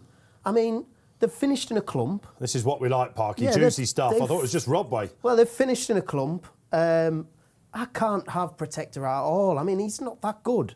Conflated. Don't even forget his rider, because he was going to be a good second to Allaho. He was staying on, and nothing really went right for him in the race. Yeah. I just have this horse as a 2-to-1 shot, and he's 9-2, 6 to. He was 6 on the Betfair Exchange. I mean, I think he's a brilliant bet. He's not the easiest to trust, but that Irish Gold Cup run was incredible. Last time out faller, but you will remember talking of Paddy Brennan, when was it? In 2016, Q Card. Do you remember that year he was cruising in the Gold Cup? And he came down. He's the other horse with an F next to its name that's won this. I ended up with Conflated as well. But this money back offer that we're giving, in a way, if your horse fails to get home or place, basically, the money back, I would probably take that in this, because this is a bit of a head scratching. We've got the last 2 winners of the race. Ken Boy's in here as well. I am worried about Ken Boy being taken on, I should say that. Like we saw Gin and Lime in the first race, Henry de Bromhead's mare. 2 went for it. And I think Eldorado Allen will be up there. I don't know, that maybe Bristol de Mai might try and have a say at the early piece as well. He worries me, Ken Boy. Otherwise, I would quite like him. I was listening to Ruby Walsh on our morning show as well that we did. Good morning. Aintree, he was lukewarm on him as well. In fact, he was lukewarm on most of the Mullins horses. He put me off him slightly. Conflated for me. He probably might be putting me away. I think that Ryanair form is better than the Gold Cup form, and I might even back Conflated and Eldorado Allen in a reverse forecast, because that is the good line. I think the Ryanair was. Yeah, I mean, Allaho's a freak, isn't he? I mean, where would Allaho finish in the Gold Cup? He certainly would have been second, and he might have even beaten the winner. And then Conflated would have been beaten, maybe he's 8 or 9 lengths by him, but that's pretty good form. Yeah. And he's absolutely hammered Minella Indo and Co and Ken Boy in the Irish Gold Cup. I mean, how does Ken Boy overturn that form? I mean, the talk is that Conflated is a little bit untrustworthy. But, I mean, he's gone 1-1 and would have been second in a Ryanair to a freak. Yeah. I mean, he seems pretty trustworthy to me these days. He's just whereas taken a while for the penny to drop. Any concern about backing a horse next time out after falling and taking a crash and fall right down onto his neck? Well, as we said, Barry, the Q Card managed to do it, but I don't know comparing falls is quite tricky. No, it's not. You never know what you're going to get with a horse. I think you've just got to trust that he must have been doing something. That must have been a concern to Gordon Elliott as well. He wouldn't be running this if they thought he had any kind of side effects. I mean, we'll never know. Look at Soulful Music, look in the social corner. Still, this is going to keep raging. This is going to be, honestly, the guys on the news desk right now, Barky, they're going to be, it's a nightmare for them, this, and as they get ready to start. But Soulful Music says, to be honest, they could have just let our results stand. I think Milton Harris, Paddy Brennan and the rest of us would have been fine for a dead heat, but the stewards have spoken. I'm with Conflated as well. I agree. It was a strange ride for me in the Ryanair. I thought he'd try and lie up a bit close with Allo. As it turned up, he was going to pick up the pieces. But if he's over that, this test looks ideal. Batch, in your race, we'll call it. Protectorate for me. I just think he... Loves Aintree. Loves Aintree. I never fancied Clanders Oboe. Now it's drifted. All he beat last year was, I'd say all he beat, Clondor Castle, Native River, who are sloggers. Track wasn't suited. Royal Pagal, again, probably is on the slow side, but not slow enough. Track was gonna beat him. And I do give Eldorado Allen each way chance, but I am Protectorate. Mattie? What would Davy Russell's head be like now, going out to ride Conflated, having lost a Grade 1 effect? I miss that, my earpiece Well, fell out. Davy's always falling out. I mean, there's something about his jockey's ears, Barry. I don't know what it is. None of them can keep the earpiece in. Honestly, Selective hearing. They got big mouths but small ears. Yes. Will his head be fried slightly, or will he? Davy? Yeah. No. He's the ultimate. He's the ultimate out there now. He's got another race to ride. That's it now. It's gone, and they deal with that as of when. Yeah, this would be some justice as well, wouldn't it? We see it, don't we? Sod's Law, I don't know, the stories of Aintree, of all the places where they race in the world, the stories of Aintree come to the fore. This could be a big justice coming up for Conflated then. Barry's bet was placed. It was, of course, Clandis Oboe. The Drifter now sort of solidified at around about... 7.6 Barry backed out and 2.34 for the I three love places. I love it. Flag is up then. Second race of the day here. Day 1 of the Grand National Meeting. What a thrill it is to be joining. Let us know where you're watching as well. If you're taking a week off, you're up at Aintree. We know you take you on your phones, a second screen experience. Let us know where you are. We'll give you that shout out. Bristol de Mai, 25-1 here. Itchy Feet the outside as well. It's a pretty good race, but a head scratcher, and they are off and running. And on the inside, Ken Boy, he needs to lead. If he comes back to his Savills form, like winner of this 2 seasons ago, will have a massive chance. Oh, blimey, him and Eldorado Allen duelling for the lead, cannoned into each other at the first. Conflated, more handy today, despite the fact he's on the up and trip again. He's on the inside, just looking for how they're settling. Ken Boy a bit lit up. Clandis Oboe, perfect position for him, just off them. Protectorate, making sure they don't get away. Bristol Keen Protectorate, is he? He's a bit keen Protectorate. A lot along with Bristol Demai Barry, who's in the midfield sit as well. 3 right out the back. Nuts well. 50-1 shot for the Hamiltons who've had some year. Itchy Feet, the right old character he is. Brave Man's Game Form, who hopefully we're going to see tomorrow. And Royal Pagaille, somewhat surprisingly, Charlie Deutsch flew that second fence in the rear. Barry, they've adopted their positions. Has anything gone a little bit haywire yet on the machine? Protectorate had Betfair SP at 3.75, so bang on 11 to 4. He's trading at 2 to 1 in running now, 3.10, 5.1 completed, 8-4 Ken Boy. They were lucky to stay in the plate, Ken Boy and Brendan Powell and Eldorado Allen. Brendan Powell nearly came out of the plate when they collided after jumping the first. He's 8.0, 7-8 Clandazobo, but not much change. They're all travelling decent in themselves. All right, let's go down the panel then as we go on to the far side. What are we looking at? 30 miles per hour, even in a Grade 1. Batch, who do you like, having seen the race positions? Protectorate, the likes of picked him. They went a bit quick over the first 2 just to get their positions. They've all got their positions now, steadied it up a bit. The back 3 were sort of a little bit outpaced, but they're all travelling well within themselves. So 3 mile to go, Dave, so a long way to go. Nap time, Parky. How are you feeling with Conflated? Yeah, I'm very happy. He looks like he's touch wood, he's jumping well and he's going along nicely. Yeah, I think Protectorate looks a little bit keen, but... Yes. Yeah. Of course, he won at the meeting last year. Now, he won the many clouds, didn't he? So we could call him Mr. Aintree in the pack along here with Clandazobo. I'm not exactly sure how Royal Pagaille's going. Of course, 5th. There wasn't much between him and Protectorate in the Gold Cup, of course. He looks to be going a little bit better now. He kind of got rushed off his feet at the start. I mean, how when they're going 29 mile an hour, I'm not quite sure, but he's back in the race now. Yeah. The market's not worrying about Protectorate then thus far, despite the fact he might be doing a bit too soon to our eyes, Barry. No, he's not. He's fine. Yeah, he's currently trading around 9 to 4, 3.25. They're all actually travelling well in themselves now. It's really settled down. 4.8 Conflated. If anything, he's come in just a couple of picks. 7-8 Ken Boy, he's gone out. 8-4 Eldorado Allen has gone out significantly as well. Clandazobo is 8, and it's 10 Royal Pagaille. He's catching my eye everywhere he goes, Royal Pagaille. On the inside under Charlie Deutsch, who's got Lom Press, comes back out to play. That is going to be some race tomorrow, isn't it? If the small field goes to post, of course, Brave Man's Game. We're looking forward to that. And this is a big meeting for Paul Nicholls and Clandazobo. It looks really good. He looks really on good terms to me. Yeah, it was last year, wasn't it, where he absolutely bolted in. And then he went to Punchestown, didn't he? His form's just not been quite as good this year, whether age is catching up with him. I mean, maybe a bit. He was a juvenile, wasn't he? Catches up with all of us, Tom. Well, it certainly does. You're still riding, man. I know, yeah. He said to us earlier, the only reason why I'm keeping my licence is so I don't have to press the buttons for Barry. That's what he basically said. Let me tell you, it is Ken Boy with a circuit to go. 2 years ago, he spread-eagled the field. He's got great form. He just wasn't at his best, was he, behind Conflated last time? But that Savills form is good. For me, I think he sulks a bit when he can't lead. He is leading, but it's a contested one with Eldorado and still up there. Are they doing too much for you that are getting involved at the moment? Conflated, Clandazobo right on their heels. This is going to be a great finish. Maybe Protectorate's going all right now. I'll tell you what, Parky, if ever you tell a jockey that horse is too keen, they rubbish it straight away. We had Charlie Post in here on Saturday. He was doing it. You're doing exactly the same. They just haven't got a clue, boys. I'd certainly agree with that. It's lucky that no one writes the analysis You two make really good stewards. How many times have you sat on a horse? Yeah, that classic one, absolutely.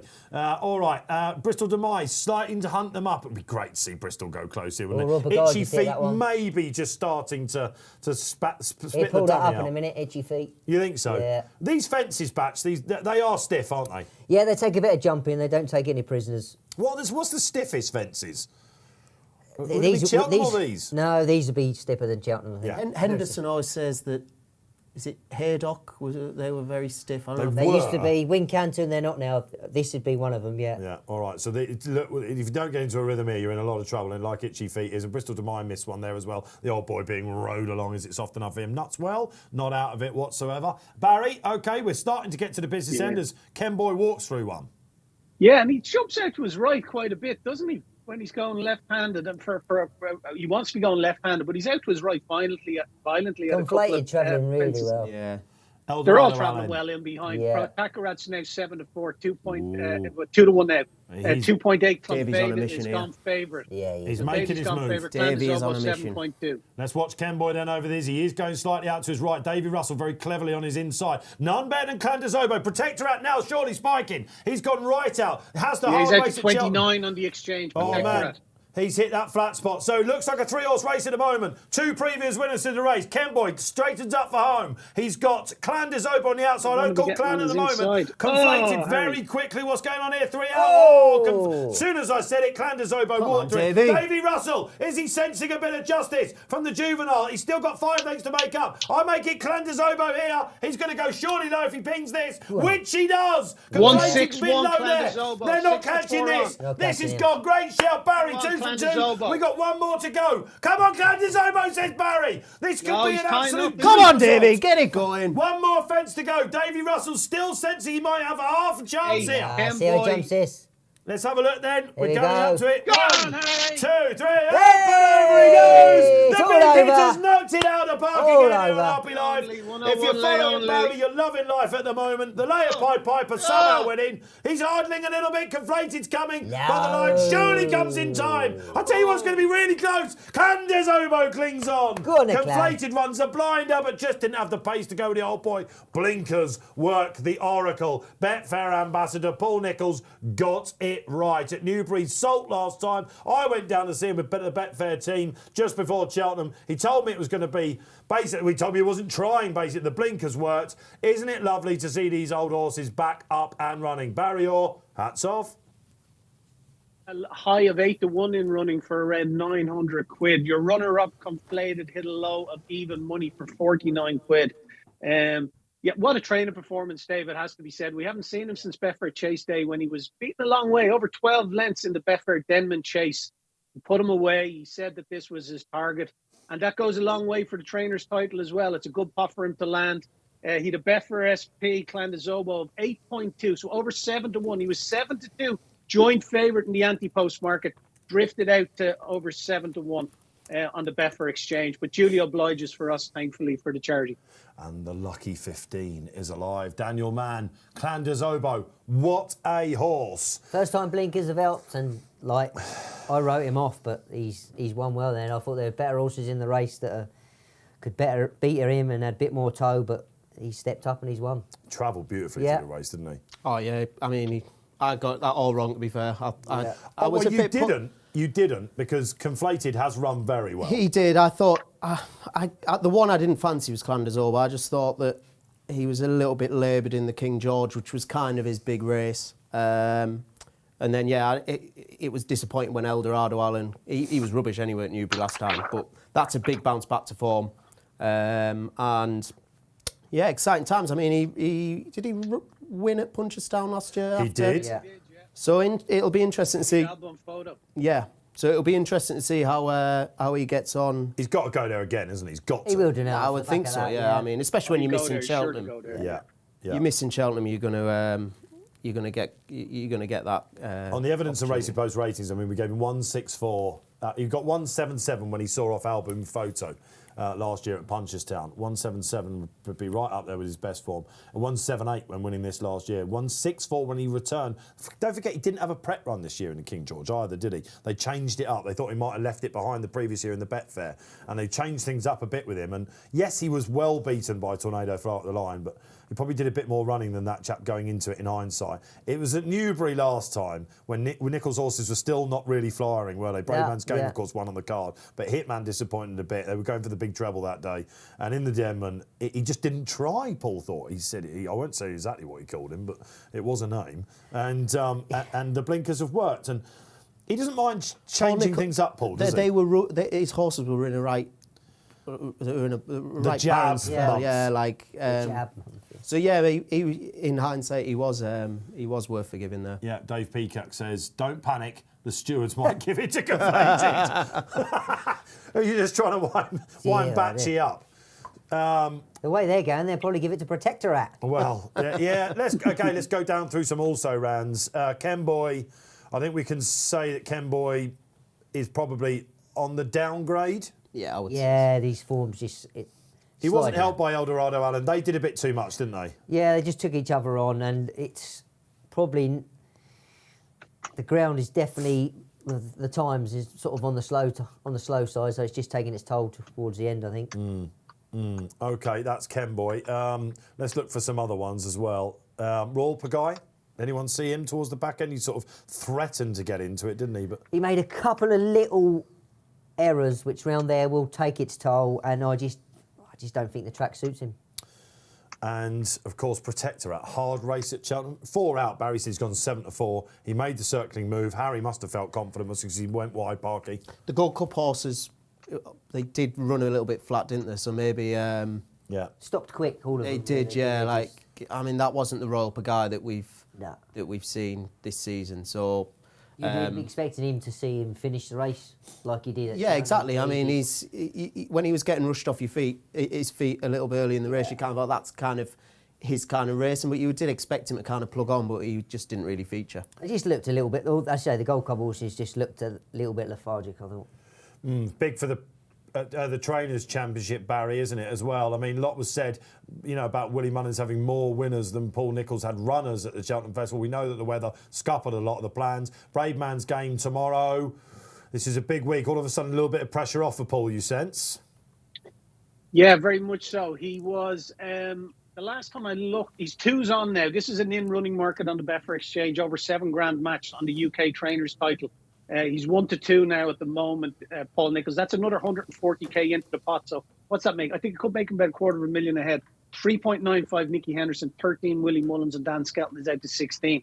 So 2's on Paul Nicholls in the title. It's just a fascinating buy story at the moment, isn't it? It all depends what happens in the Grand National, where he has no runner. But if Willie was to win the Grand National, then it could be lights out for everybody. They'd throw all their ammunition the following Saturday in Sandown. But at the moment, Paul Nicholls is in the driving seat. Yeah, Willie Mullins is... you're right, Barry. I mean, Willie, Dan and Nicky have all got runners in... But the fact that Harry Cobden is on Lost in Translation, he was hoping to get Harden Hunter there, of course, wasn't he? And that's now to be stretched, which makes us think again about the big one on Saturday. So shall we follow that link? Can we have one of your top 4s? Parky, we'll start with you. Fiddler on the Roof would be... he is popular for the top 4s. Yeah. Has a strange habit of finishing second. I think he's only been out of the top 3 once in his entire career, which was in the Shishkin Supreme, I think. Yeah, he's the kind of... I think he's a little bit quirky, but he might just take to this kind of task. I think he's definitely going to stay the trip. And he's got that touch of class about him. Tizard form's been a bit up and down this season, but certainly running better than they were last year. Close in the first, didn't they? Yeah. Warlord was second and the outsider ran well for a long way. Yeah, so I think he's just got that touch of class about him. Yeah, I have a terrible record in the national team. Oh, so should we get that out of the way? If I give the 4 that I give, you can kind of write them off straight away. But yeah, Fiddler on the Roof's the first one to knock off. Dave Jennings won't want to be hearing that because that's one of his. I think it might be his nap for the national. Misunderstood, he called him. I just don't know what happened to Ascot. He went really low that day. He covered that on the show, and it looked like he was going to hose up, and he just. I don't know, he is a little bit quirky. He's got the class, though, undoubtedly. He has got the class, and people kind of give these horses a hard time, who have a lot of 2s next to his name, but the form's rock solid. He finishes second to some pretty decent horses. I think he's well handicapped. What price Fiddler on the Roof on the sportsbook for the biggie on Saturday, Barry? Or throw you a curveball there. Give us 2 seconds, Dave, will you? Just trying to catch up with a bit of work there. Fiddler on the Roof. So, how many places are you in the national, Barry? The last time I looked, we were 6. That could change now as we get closer to the race. But we can push to 8, Barry. We can push to 8 for all the viewers. 6 at the moment. Fiddler on the Roof is a 16-1 chance. There you go. All right. So that's one of your top 4 for the national. The consistent, if somewhat enigmatic. I'll give you a stat with him that will help you. 8 of the last 9 winners, if you bear in mind that Tiger Roll will be the one exception here, had seen the national fences for the first time. So since they've modified the race, it's not like you had to run in the Sefton, the Topham, or in the Beecher. I mean, the Beecher winners never followed up, has it? Snow Leopardess, obviously, but the second and thirds have won the previous year. So I wonder how much of a thing that is. I don't really know. But a big stat, the excellent Kevin Morley, his trends, the biblical trend race, 5:15 on Saturday. The Grand National on Friday night at 6 p.m. Your members club or your paper on Saturday. It's a must read because it's in 9 out of 9s, your 8 out of 8s. You can knock out a lot of the field. He would qualify. I don't think Tiger Roll, for example, would have been good on the old national fences. He wouldn't takes have had a little chance. There's a different way of jumping these now, isn't it? It kind Yeah. of the ones that brush the tops off seem to do that a little bit better. Fiddler on the Roof is quite a low, that kind of jump. I can see him taking to these, and if he does get round, he is very consistent. So. Who loves the Fiddler on the Roof out there then? The top hole, the Tevier for you out there. Let us know in the chats. Keep your national selections coming in. We'll do them throughout the afternoon. Cannot wait for Saturday. Batch, one of your top 4, please. First one, in 4th place. In 4th place? In 4th place, we've got Burrows Saint. Blimey, last year's 4th. 4th, last year's 4th, 3rd to any second now at Fairy House, I think. And just, I think he likes it around here. And he's 20 to 1. And I think you'll always get a good run from him. He did tank through the race last year, didn't he, Burrows? Yeah. He looked like he was he going must to have win. gone low at one point when we covered it last year. He stopped quite quickly, though. I think they're riding a lot differently this year. I think they're riding with more restraint. Yeah. Just to see it. How much restraint can you ride in the national? You don't want to be giving too much ground up early, Yeah, can that's you? a great question. Is it for the front rows? Of course, we've got the Fox Hunter coming up, and Jet we'll talk about him. He's going to be expected to take off the favourite, isn't he? Because everyone just expects him to stay there. Again, it's all. I mean, you've got to ride your own race. It's going to suit your horse. So if you sort of Burrows Saint, if you rode him bang up there and you're doing too much, you're not going to finish anyway. You're going to finish 4th and look like you haven't finished the race. So you've got to go. You've gone in the national again, so you think, right, I've got to ride him now to think of a way to win the race. So you ride him out the back, he'll travel, you're saving energy, and touch wood, what I saw last year, he does jump the fence as well.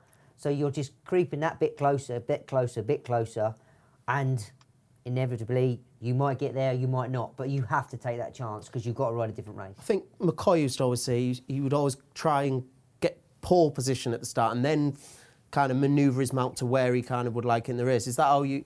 The start is obviously chaotic, but you don't want to be... if I'm backing a horse and if he was in the back 5 or 6 at the first few fences, I'd be thinking, oh, well, I'm cooked here. You don't see many coming from right...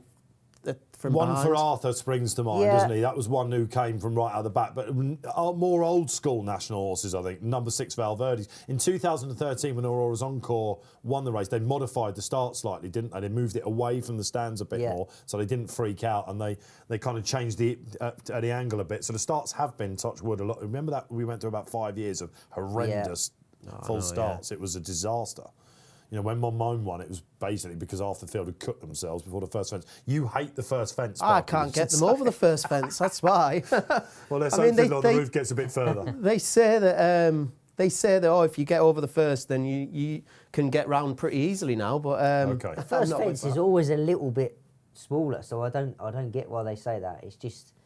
Well, it's not been good for parking. Yeah, It's not very small from where I'm looking at it. As you said, they are modified for the sort of lowest jumpers now. Personally, a lot of people would disagree. It's not a good thing because you can all sort of more injuries that way if you get away with diving through it a little bit. So you sort of get, once they've done it once, they can take a bit of a liberty. So right. it's... Okay, so Burrows St Barry on the sportsbook currently. Paul Townend, Willie Mullins. Burrows Saint is currently a 20 to 1 chance. 20 to 1 for Burrows Saint. In 4th position again for Mattie Batch. Okay, let's move on because we are coming up to the Aintree Hurdle. Lots has been said about this race, but it is another Grade 1 for you. That is of no doubt. We're around about, 20 minutes away from this race coming up. Let's get a market update from Barry and a trade, please. Yeah, so at the moment it's 2 to 1 each of 2. Epitaph and Zana here. 9.2 brewing up the Stone. Monmoral 9, 18 the Betfair Hurdle winner Glory and Fortune. McFabulous 23 and 22. Guard Your Dreams. I'm going to take the 2 on at the head of the market. I think they both had a hard race. Zana here, I'm not sure wants to step up and trip. Everyone says he's crying out for 2.5 miles. He had the whole length of the straight to go past Epitaph in Cheltenham and couldn't get buyer. I was on him in the without market, as you know, Dave. It was a big play of mine during the Cheltenham Festival. So what we're going to do here, we're going to Dutch lay them, please. So that means we're going to lay both Epitant and Zana here. We're going to take 50 quid at the backer stake on both horses. And what, in effect, we're doing here, because it's 2-1 each of two, we're getting them into the book at 2-1 on. So laying both of them at 2-1 against, we're getting them into the book at 2-1 on. It's like back in the field, the other 5 runners at 2-1 against. So that 50's on both, yeah? So £100 liability in total. Quid at a backer stake from Epitant, and we're taking 50 quid at a backer stake as well. We're taking 50 quid at a backer stake as well from Zana here. So in effect, we're getting 2s bet on them in the race. So we're holding 100 quid. Every other result in the race is winning us 100 quid, and the other, they're both a loser for around 50 quid. I love it, Barry. A little bit of Nat Green catching, because we're looking at different ways to do it. A Dutch lay for you out there. Well explained as well. Taking on the first 2 in the market. It should be said the big hitter is on a hat-trick. Ooh, if you're on Epitant or Zana here, you're probably having a look. Gordon Elliott, 2 seconds. Nothing wrong with the form, is there? No. Yard? Can't be. No, it can't be. They're No, just... that's done now. I think. Can we just say that? Hopefully. Well, I mean, he is 1-0 from 74 or whatever. Well, I wish they were 1-1, but well, never of mind. course, absolutely. But they both ran well, didn't they? So, great to see you all out there watching. Let's get some tips then. Barry taking on the front 2 in the market, as am I. I've got to say that. And I'm hoping that Paul Nicholls has a quick double with the John Hales-owned Montmiral. Alex Ferguson, Jeff Mason involved in this as well. Rewind back 12 months. This, I thought, was the second coming. He beat Adagio. Senseless, really. That guy walked through the last, but he had him cold. This is an absolute machine. It has not been plain sailing so far, Barry. Or what did he say in his blog about this chap? About Montmiral, yeah, he has been held up a couple of times, and they're looking forward to going chasing with him next year. And this is just a natural step for him ahead of that, I suppose. The connections love to have runners at Aintree Festival. I think they were all involved in Clan de Zobo. A lot of happy faces there in the parade ring. But Montmiral currently trading at 9 on the Betfair Exchange, Dave. So has a lot of questions to answer. But if he comes back to the form he showed last year, he's not without a chance. And if you stop the clock 2 out against Brewing Up a Storm in the National Spirit last month, he went low, I think, didn't he? Just badly needed. He got a cut in the fight in 5th, I think. It was just too bad to be true. That was a horrible moment for me. It was oh no, it's going to be a long season with this chap on the big jump off. Your special, Parky, I put him up as, maybe an anti-post bet for the Champion Hurdle. They've skipped Cheltenham, so doing a Clan de Zobo. This looks the perfect test. We know he likes the course. I think they'll ride him cold, and I'm hoping he comes back. And I'm hoping that Epitant, like Lonza Unfiltered says, will indeed flop. The Cheltenham Champion Hurdle, 2nd and 3rd, will have taken too much out of her and Zana here. Montmiral for me, Mattie Batch. Right, I'm going to give you the forecast here, Dave. But what's going on? I'm going to give you the forecast, and you need to listen out there.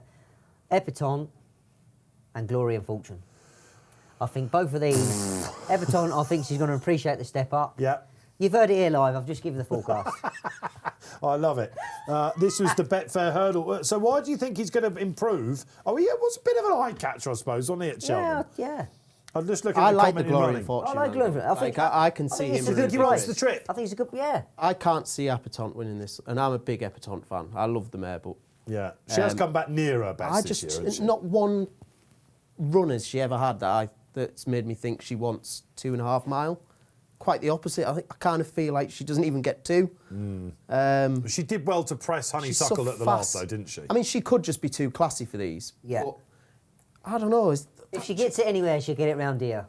Yeah. Well, She should get round here. I would agree with that. I Yeah. just think there's a 2.5 mile specialist in this race in Brewing Up a Storm, and he seems a big old price. He's good brewing up a storm. Course no? and distance win. Of course, he came back to form at the start of the season, didn't he? At He the absolutely at the first bolted meeting. up here. Yeah. Beat if I the don't know. cat fits. This just doesn't. I'm not sure about the Champion Hurdle form. Honeysuckle's obviously very good. I can't be backing Epitant. She's a doubtful stay, and I'm not even. So this would be a lay for you. Yeah, I agree with Barry. I would probably lay the top 2 here. Yeah. All I'd right. be more in the brewing up a store. I think Glory and Fortune could run a big race as well, so I would agree with him. I'll go for the brewing up a storm Glory and Fortune forecast. You Montmiral- never thought you were going to hear that when you got out of bed this morning, did you? I On Morel, you say sorry. he promised all the wins, and then say fighting fifth, got a bad cut, and the Fontwell run, he's probably just come back and needed that run. Yeah. So don't disregard him. 5-year-olds have a probably more to notoriously come. tricky record in this race. It's a tricky season for the ex-juveniles, Zanahiyr being the other one in the pack. Right, let's get some more socials up then. You can see the spotlight selection there as well as Zanahiyr, so going against Barry. Really keen on Zanahiyr stepping up in trips. It's Hugh Masson. Welcome along to the party on screen, Hugh. Great to know you're with us this week.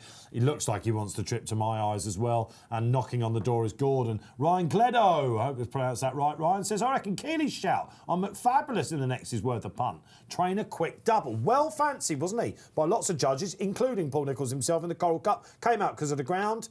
He was a short price in this race last year, said Kills, in a much better race, Parky. Yeah, I could see it. I'd rather back him than the top two in the market. I think he's a trip specialist. He always travels really nicely at Fabulous, so he'll get a good run for your money. I mean, what is he on? 34. I mean, that is big, isn't it? Couldn't put anyone off that. He's a horse that hasn't quite ever found his right trip, and he should be chasing by now. They had a hold up with him at the start of the year, but this is probably more his bag than Cheltenham. He's one of those, isn't he?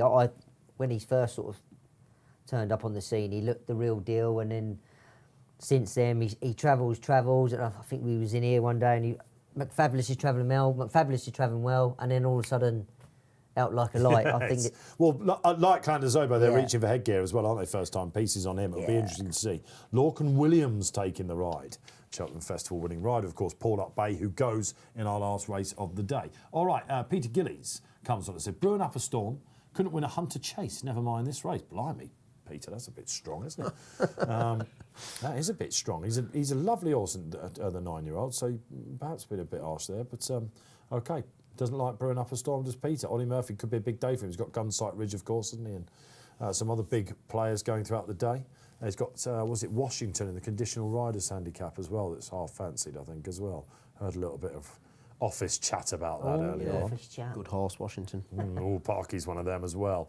Right, we close in on the 3:30. What have we got next coming up? In fact, it's not our last race, is it? We've got the Fox Hunters, haven't we? You know, Posty's got one. When the Fox Hunters? Yeah. Oh, he's up there today. What's that? We've got to cheer that on. Tivial, do you remember him? Yeah. It's 100 to 1 shot. Owner Rider wants to...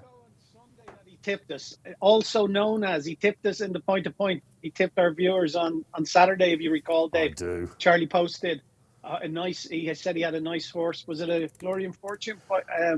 Called Also Known As. Yeah. Did we find out? Did you ever get the... I forgot the look. Do you know what? So did I. But I think he gave me a message going, your social boys have put a lot of... I think I think the Twitter clip was, it wins. So unsurprisingly, that did quite well. I'm going to look up for that because, funnily enough, he usually crows a little bit about it.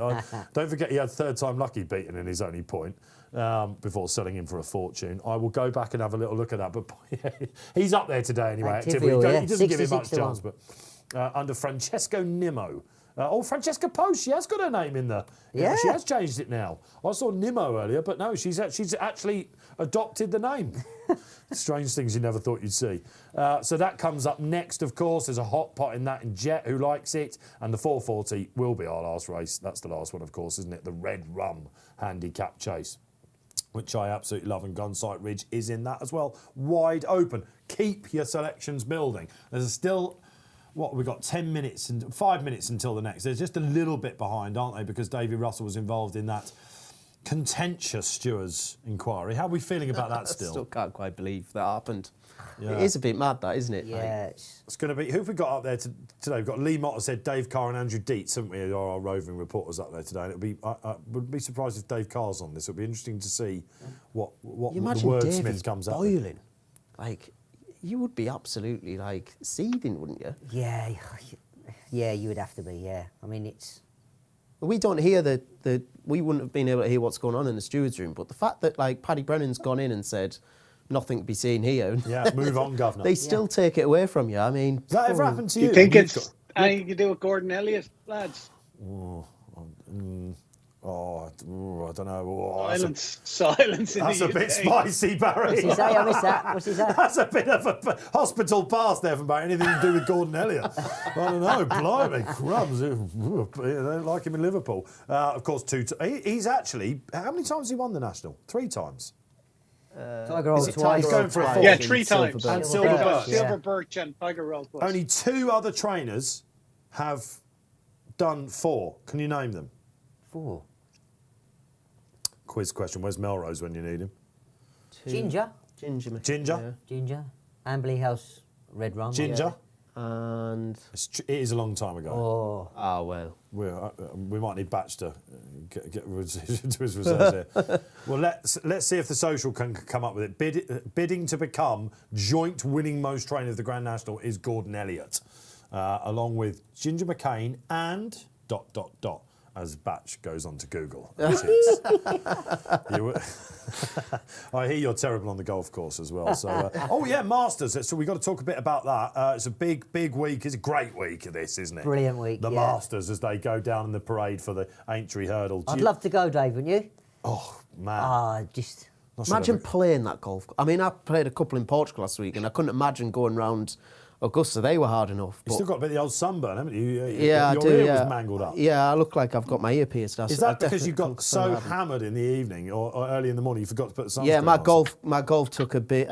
The golf holiday, I went too hard on the holiday side of things, and the golf. COVID kind of- had pushed you that way, hadn't it? You were so excited. Yeah, I was a bit keen out the traps, and I didn't stop, to be honest. So, The colours back in your face. Yeah, you thought yeah. you were going to win, I think, didn't you? They say over the Masters on the Sunday, I don't know if they still do it, but all the press people are there, and I had some training with some fella years ago, and they put all their names into a hat. If you play golf, put all your names into a hat. If you get drawn out, he was lucky enough to get drawn out, and they let him play Augusta on the Monday. He went round and played. Oh, that's Tiger imagine. Woods, talk Yeah. about stories.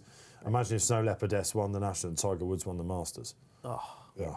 The Tiger won the Masters. I don't I mean, he nearly lost a leg, didn't he, this time last year? like that bloke. There's no sportsman quite like Tiger Woods, is there? I mean, there was. He's just copying It looked Ben like- Hogan. Did you see the crowds For watching his practice rounds, rounds? yeah, it was remarkable, wasn't it? It was unbelievable. What a All bloke! right. Didn't he that's say his the son's? Masters. Didn't he say he's been round there with his son already? Yeah, He's yeah. played round the... Hugh Masson says, would love to play the 12th at Augusta. Augusta? Where's that? Augusta. I'm watching from Australia. And could die a happy man if I hit the green. Oh, if I hit any green, I'd die a happy man, Hugh. Let me tell you that much. My golf has gone down. You know, my first ever job after leaving school was a greenkeeper. There's a big story there. Oh, yeah, Barry. I'm still waiting for the invite. Well, you get yourself on the next trip. Oh, Yeah. I'll tell you what, I'm not We're all- going down I'll those tell you baby what, we'll Guinnesses and organise a stuff. trip. We'll go to Belgium. I You were have, an saying, yeah? invite, Belgium. I have an invite for you, Dave. I'll talk about it to you later, but it's a good day out. There's Ed Chamberlain hosts a golf day in the Belfry every Yes. year in aid of Wellchild. So we might see if we can get you onto the Betfair team. We'll have to discuss handicaps first. though. Hold You on, have to Barry, get- hold be on. well hold on, handicapped hold to on. get on that How, team. how come you're only inviting Dave on this? We need to get a couple of teams in. I think he fancies winning it. Wait, you put me off. I tell you what, you put me off 20, you'll win it. I'll tell you what, I went for breakfast this morning with Paul Keeley and Dave Jennings, and Keels went, I've got a date for you, DJ. He said, May the 16th, he said, Ed Chamberlain's golf. He goes, put it in your diary. And I had stopped my breakfast and went, he looked at me as if to say, you're not on the list. I had to turn. So I'll turn up just to annoy Your name's Keeley. not on DJ's there. a handy golfer. Dave Yes. Jennings is a very handy golfer. Yeah, He's handy DJ at said most things, I asked him annoyingly. what he played off, and he said I play off 9, and then Keeley said, "What you playing off?" And he said, "Oh, I think I was off 12 last time I was playing." So there's something dodgy going on there. My first job was at Beaconsfield Course, which is Luke Donald was the pro there when I was doing it. And I didn't last through the winter, let's put it that way. Great summer job being a greenkeeper. Headphones in, bunker bite, all I'd good. love it. Yeah, I had a Great. shocker. I mean, they stitched me right up. If you want to hear about it, maybe I'll talk about it a little bit later on. But the 3:30, we digress and we have some fun. We must hone back in. Barry's on a hat-trick. He is taking on the first 2 in the market. Quake in your boots, hide behind the sofa. It looks like there's a bit of a gale blowing up. A bit of a headwind maybe, side on slightly. Oh yeah, that flag is going. Could and be a it's up. storm brewing, Dave. A storm might well be brewing. Peter Gilly said he wouldn't even want to hunt a chase. Absolutely remarkable comment, and he looks like he's coming a bit in the market. Montmorel, just want to jump off a bit weak, Barry. Yeah, at the moment, Monreal out to 11.5. He was 9 when we spoke at the start, but money's come for Zana here in 2.98 now, so sub 2 to 1. 5 to 2 Epitant at 3.45. 6.8 brewing up a storm is quite strong. 11 Monmoral, and they've just jumped off. Thank you, Barry. Zanna here goes off Fav then as Epatante throws her head up in the air going to the first. Our old friend Guard Your Dreams will take up the mantle though. Interesting to see McFabulous right on his tail. Over the first they all go. Monmoral skipped it at the back. Yep, you can just see that Aidan Coleman wants to get the mare settled, Epatante. She's lit up. Glory and Fortune alongside her. The Hunter Chaser brewing up a storm in midfield. Zanna here giving them a couple of lengths. Going a nice lickety split at the moment. Parky, I'm not sure. I mean, you just took on the front two in the market, didn't you? Yeah, I mean, Epatante, come on, she is keen here, isn't she? This is a keen horse. Now he's got it settled now, look at that, lovely. They'll never agree. It could be a giraffe putting their head up in the air, as Nat Green says. You wouldn't, a doubtful stay, you don't want to be pulling like that. No, what right do out I the know? back. I've never. Like that? They're now going what you would call an average sort of gallop. But Guard Up Your Dreams, the horse who's had a pretty good season. He's probably going fencing, isn't he, next year? And he'll be a decent chaser, the 6-year-old. Plenty of age on his side. Most importantly, because McFabulous isn't going to press him at all, he's getting an uncontested lead. Does that mean he's coming on the exchange, Barry? Yeah, didn't he get the same? Was it the International he won? It was real game performance. He's out to 30 though, Davey. The Betfair SP at 20, so no, there hasn't been any money for him. Your favourite still Zanna here at 2.76, sorry, which is 7-4, 3.6 Epatante, 5-8 brewing up a storm, travels well. Zanna here just hit that one. And 11 Monmoral, who's hunting around nicely on the inside. You wouldn't want to be on Glory and Fortune, Barry, I don't think either, over this step up in trip. He's a bit, that is a bit king. Your forecast ain't looking good, man. Don't you worry about my forecast, Oh, I was looking forward to asking him about that as they go round with the circuit to jump. And isn't it interesting seeing McFabulous here, Parky? That again, they know that he nearly gets 3 miles. So I quite like to see this with a horse that a lot of people call a bridle horse. Yeah, I mean, you're never going to know with McFabulous until he jumps the last and you find what he's going to get. But yeah, I mean, if you've backed him, certainly you're not going to be. I don't think they're going all too quick, are they? So we have in backed the right him, position. We've backed him in the multi. Yeah, that's it. Oh, you have, yeah, of course. Yeah, exactly. This is out the park. Oh, never Keely mind. will be getting He'll excited be disappointed now. in a mile. I don't know. He's basically doing what Clandezobo did, isn't he? He's not far off them. He's travelling. He's jumping. I like Monmoral as well. I've got to be honest. Got the inside sit. He's full of himself, which I love to see. Now, I agree with you. He's not keen. He's not keen. No problem. He's just lobbing along, isn't he? Yeah, just lobbing along. This is a horse that I know they're extremely excited about, Barry, isn't it? Going over a fence. And let's hope we see the real him today. Who is Fav then at the moment? I suppose it's Zanna here, is it got to be? Just 305, 3.35 then Epatante, 5.3 brewing up a storm, and it's 11 Monmoral. Okay, as we go over on the far side, and beautiful jump there from Monmoral. It's just a case what's under the chassis, isn't it? Maybe needs another summer. We'll find out. Getting racing early, aren't you? They are, Thinking absolutely. that. They're revving it up. Yeah, absolutely. I think Sam Twiston-Davies felt a bit of pace pressure from, unbelievably, McFabulous. Setting it up nicely for my Epatante, forecast. Aidan Coleman's now saying, well, we're either going to get home or we're not, Parky. Yeah, I would go along with that. It seems he's normally held up, isn't he? I mean, he did hit the front too soon last time. Davey looking for a bit of the action.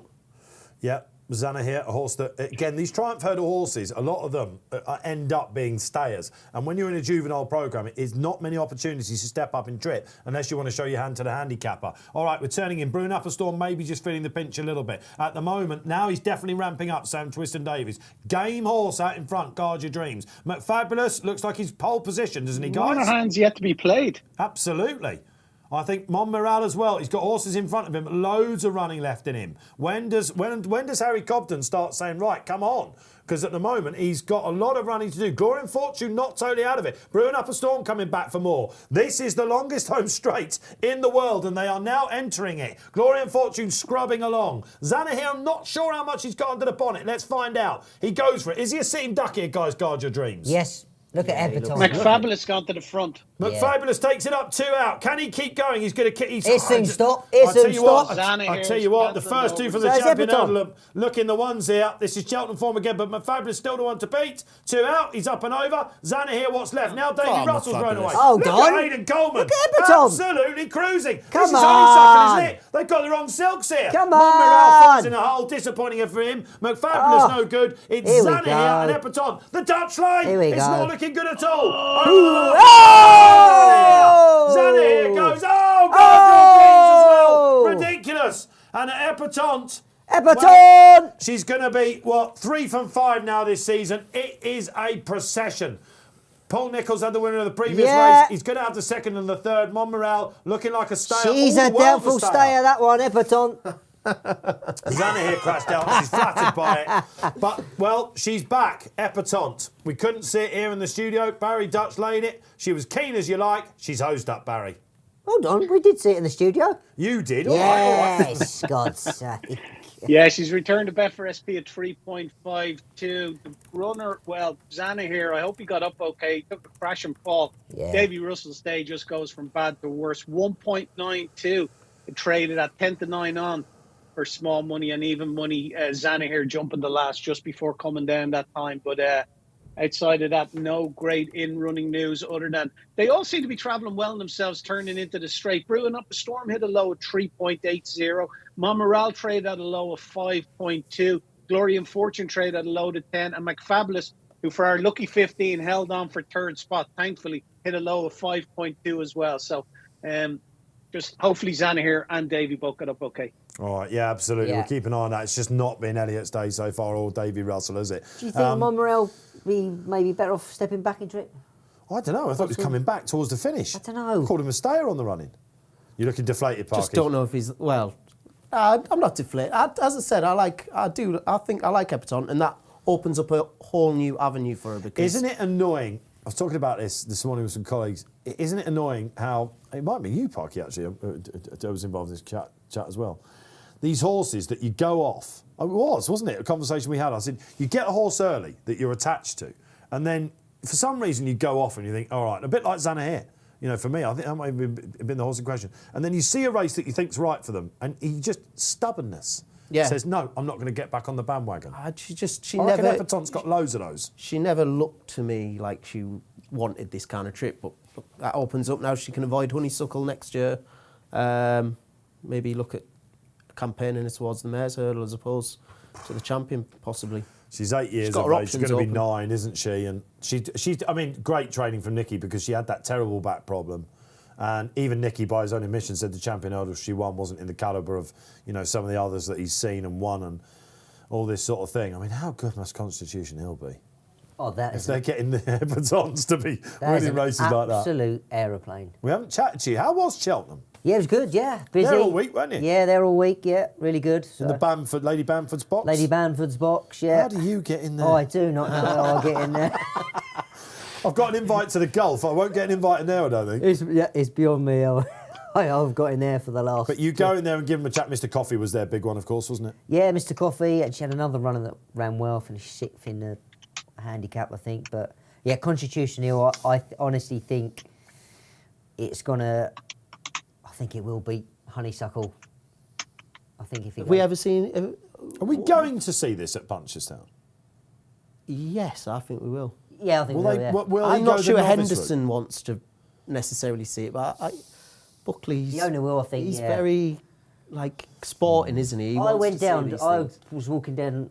I went down to the Arkle to go down to the last to watch the Arkle, and I was walking down, and Sammy and Aidan Coleman were walking down, and I said to Coleman, I said, "Oh, run well," and he was just like, he went, "Batch," he said, "I cannot." He said, "I have never gone in all the years I've been coming to Cheltenham." He said, "I've never gone to the second last on a horse, Jean-Bon, travelling so well and thought, this, I am home and hosed." He said, "I've got plenty of horse left under me." He said, "And that thing has just left me." He said, I cannot believe it, that I've got beat going that well, jumping the second last." He said, "It's an absolute machine." Does it make sense? I think it makes sense to take on Honeysuckle Punchestown, because if he can't beat Honeysuckle, you're then not going to waste an entire campaign doing something that was never possible. I mean, if he gets within a length or two of her, then I think he beats her. I think he'll beat her as well. I think he's the real deal. And I love Honeysuckle, what she's done, but I think now she has got a true contender to serve it up to her. I think he beats her. We're going to get a line on the form. John Bond, weird thing on Twitter, wasn't it, about John Bond not telling? That's just a strange one. Just shows how reactive people can be to daft tweets. I know. Yeah, so it can be a lonely old place, Twitter, at sometimes, and that was an attention-seeking one, I think, that one. But, yeah, he does run, and we're really looking forward to seeing him tomorrow, and a lot of people will just be expecting him to win. A lot of people won't be worried about the Cheltenham, break now, 2.5 weeks, but we've seen 2 races, and Cheltenham form stood up in both of them. Yeah, it has, yeah, and say it's a long... Again, it's each... These horses are individuals, so it's how they take the races, and it's like what Paul Nicholls has done with Clanders Oboe, gave a bit of a break, missed, come there, and has won there. And other horses could run 3-4 days later, so that break is, for some horses, is plenty, and some it's not. Of course, in the Bowl, the Gold Cup horses, but they're running over 3 mile too, aren't they? But yeah. I don't know. A lot been said, isn't there, about keeping your horses fresh going into Cheltenham. I know the Protector was like maybe not a great case in point, but they're training their horses differently these days. That we shouldn't worry about the next festivals. Like I don't know. Sandown comes up after this as well. I think Batch is right. Like it is very individual. Some horses like a lot of racing close together. Some just turn the nose up to it. Doesn't help us as be like punters, me and Batch going out for a run. I think if you ran Batch a couple of times in a week, he'd lap it up. If you ran me, I wouldn't be going. I wouldn't be leaving the doorstep. So I'm not getting out. I'm not getting over the doorstep. So don't worry about that. Right, okay. We've got 2 more races coming your way, and I'm thrilled to say, for the first time this week, we approach the national fences. There's your Betfair SP. Then Epatante, well done if you got the great mare, former champion hurdle winner. Look, it has been good to see her back. They had 2 objectives, didn't they? Fighting 5th, Christmas hurdle at Kempton. She won both. She finished 2nd to Honeysuckle, and she's just going to win at Aintree. It's fairy tale stuff, really, away from perhaps the big hitter, the dominator that we know. And Constitution Hill still to come out. Champion hurdle division might just be hotting up again. Great stuff. There we are then. Barry, this could be very well named, this next favourite, in the Fox Hunter.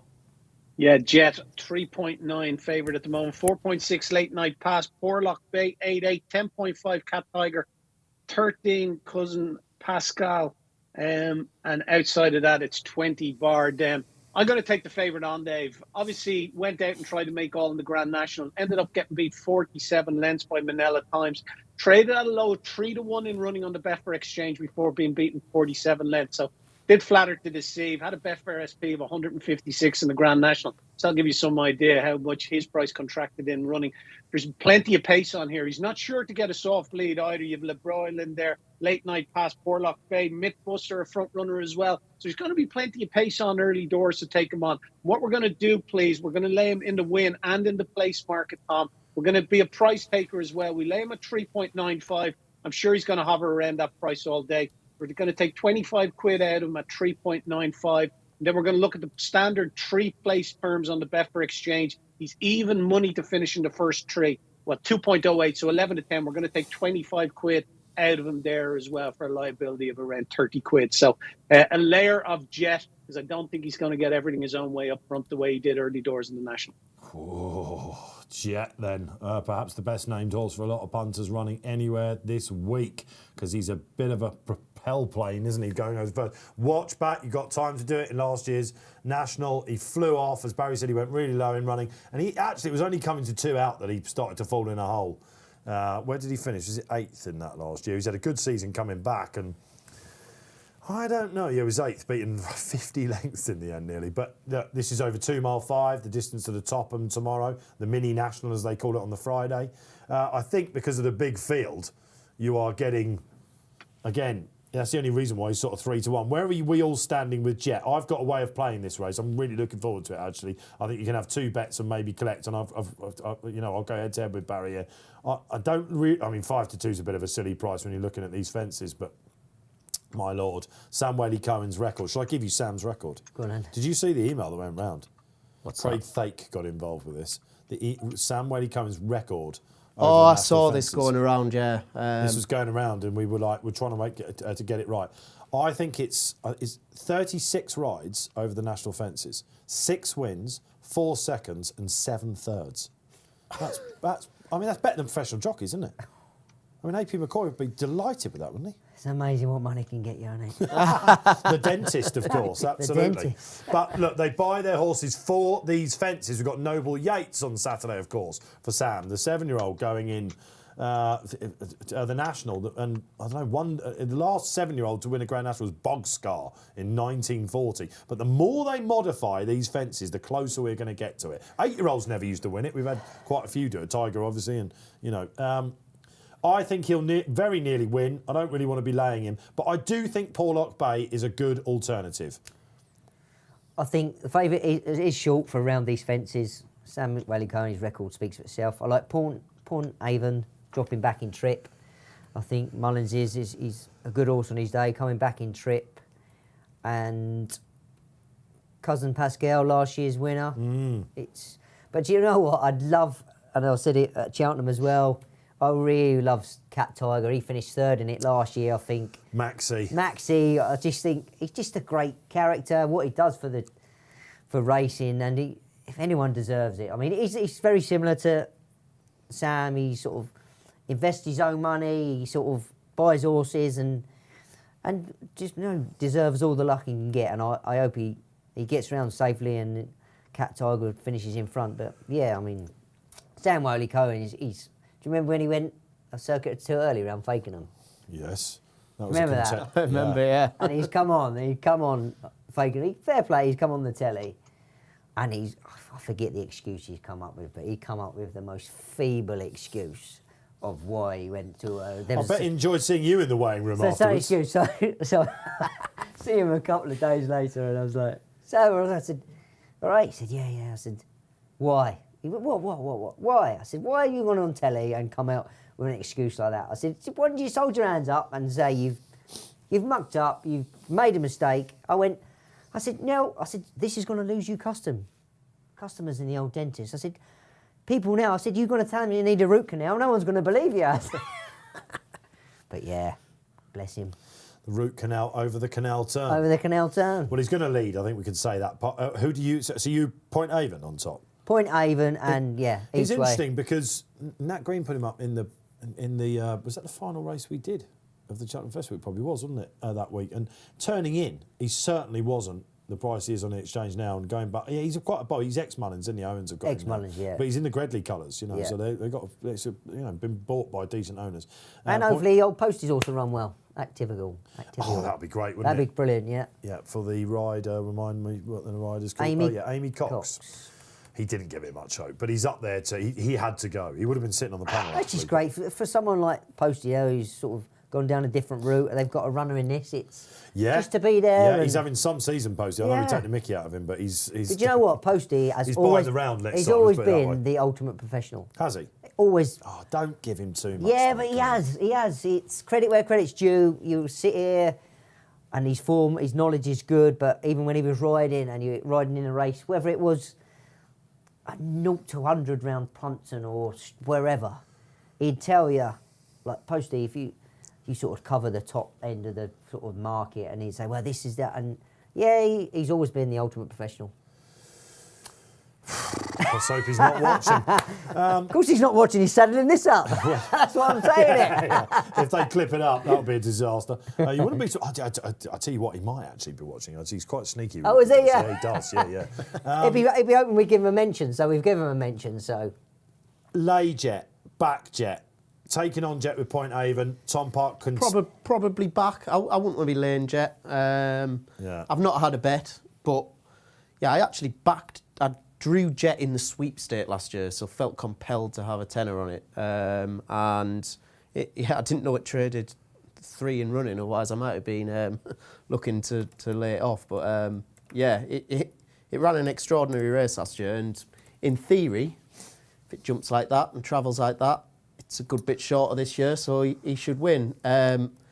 These are not the kind of races that I would like to be getting involved in a 5-2 shot. I know it's just national fences and 5-2 shots, isn't I'm it? not as clued up on this form as... it's one of them races you just got to sit back and enjoy, I think. You've got a lot of these horses ran last year, like Late Night Pass, second last year, so...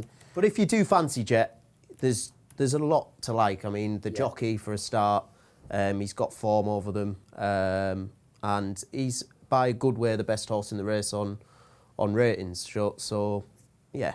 And nowadays, 5 over to 2 these, could look quite big if nowadays he over jumps these around. fences, the best horses normally come to Yeah, the fore. exactly. On the fringe, won it at 15-8. He's the last back-to-back winner. So Cousin Pascal bidding to be on the fringe. On the fringe was just one absolute favourite, Yeah. wasn't he? He was a worldie in this sphere. Yeah. He had no right to really be in there, did he? But he loved this place, and Nina Carberry, you remember, great memories there. They used to have a horse called Caterino. Did she win the? Yeah, she's been. Yeah. Some Barry will Dancing tell with us Stars. about that. Dancing She's been with the doing some Stars. sort of dancing over there. Is that the version of Strictly over there, Barry? Is it in Ireland? Yeah, it is. Yeah, she won it there 2 weeks ago. Did she? Very What? popular winner. Was she Whoever was she would've thought that? favourite, Barry? Yeah, she was. Yeah. Wow, was she? Interesting. Yeah, the whole racing community got behind her, and the public really took her to heart. Yeah, I you know? can see Obviously, that. she's very athletic as well. She's fit as a flea. Still rides out and is around horses all the time. So, Yeah. very popular winner indeed. I bet Ted was a bit nervous watching him dance with them fit old men, wasn't he? Yeah, absolutely, Ted Junior. Yeah, And that that's was right. just senior. yeah. Don't go. Hang on, we're getting a bit spicy on the panels this afternoon. You mentioned Late Night Pass, second in the race last year. Tom Ellis and Gina Andrews. Gina Andrews talking about Nina Carberry and Katie, apart, the two top Irish ladies. I think we can say Carberry and Walsh, can't we? Yep. Jane Mangle was very good on her day, but Gina Andrews has got no right really riding as an amateur. She is unbelievable. Very good, yeah. And Tom Ellis, Bridget's of course, her sister, husband. of course, yeah, yeah. Bridget's sister, Nell both Skelton's, ride, of yeah. course. Jack Andrews, Yeah. the dad, Simon, of course. They have very good horses through their hands. I went to my local point the other day and she just cleans up, albeit about 5 to 1 on every time. But She gets them right because she's so good, though, Dave. She's strong. and they're well clear, aren't they, in the British title at the moment? I mean, Postie's nowhere near them. You say he's the ultimate professional. He's got a bit to go yet in the point-to-point sphere. But, this has been really well back last year's second Late Night Pass, Barry. Yeah, it really has, Dave. Into 4.8 has been matched on the Betfair Exchange at a high of around 6 to 1, 7.0. We see, if I have a look at the graph here, so around 7 to 1, a couple of quid match, 7.6, 13 quid, 26 quid at 7.32. So, and all the way down, currently trading, like I said, a 4.8, which is just a 4 to 1 chance. Your favourite still having around a 3 to 1 mark, 8.6 Porlock play. Don't forget, on the Betfair Sportsbook, it's additional places here. It's 5 places on the Sportsbook. And just looking through the Sportsbook runner, Rikers Island has been well supported for Alan Hill. He won this race as a jockey, Alan Hill. Hugh Edwards in the plate there, not to be confused with the BBC newsreader, I'm sure. 33 to 1 from 50 to 1 for Rikers Island. You know where Rikers Island is, Dave? Go on. Is It's that in New York City. New York City, yeah. Never been. No, me neither, thankfully. What, to Rikers Island, that It's is. right. It's the sort of place. It's the sort of place you probably should end up. I know exactly what it is, and I know you've been to New York plenty of times as well. Talk about Alan Hill. He was the guy that got me into point-to-pointing. He was the clerk of the course at a place called Kingston Blount, which is very close to me. Hugh Edwards, I don't know a great deal about, but if he's with Alan, he's going to be all right in the saddle. Some great horses over the years. Do you remember Bonaccord was placed in a Hunter Chase at Cheltenham a few years back, and they can do it. Obviously, Lorney's husband, Alan, he's the tallest trainer you'll ever see in your life. He's literally up there, isn't he? And they're a great family, and we wish them luck here. Okay, what about Mythbuster for Sarah Bradstock? You should. Patrick's on. Is it? This would be an interesting jockey trainer combination. This, wouldn't it? Yeah, they want it up on the pace as well because they'd ride everything like that. So yeah, who rides it? Patrick.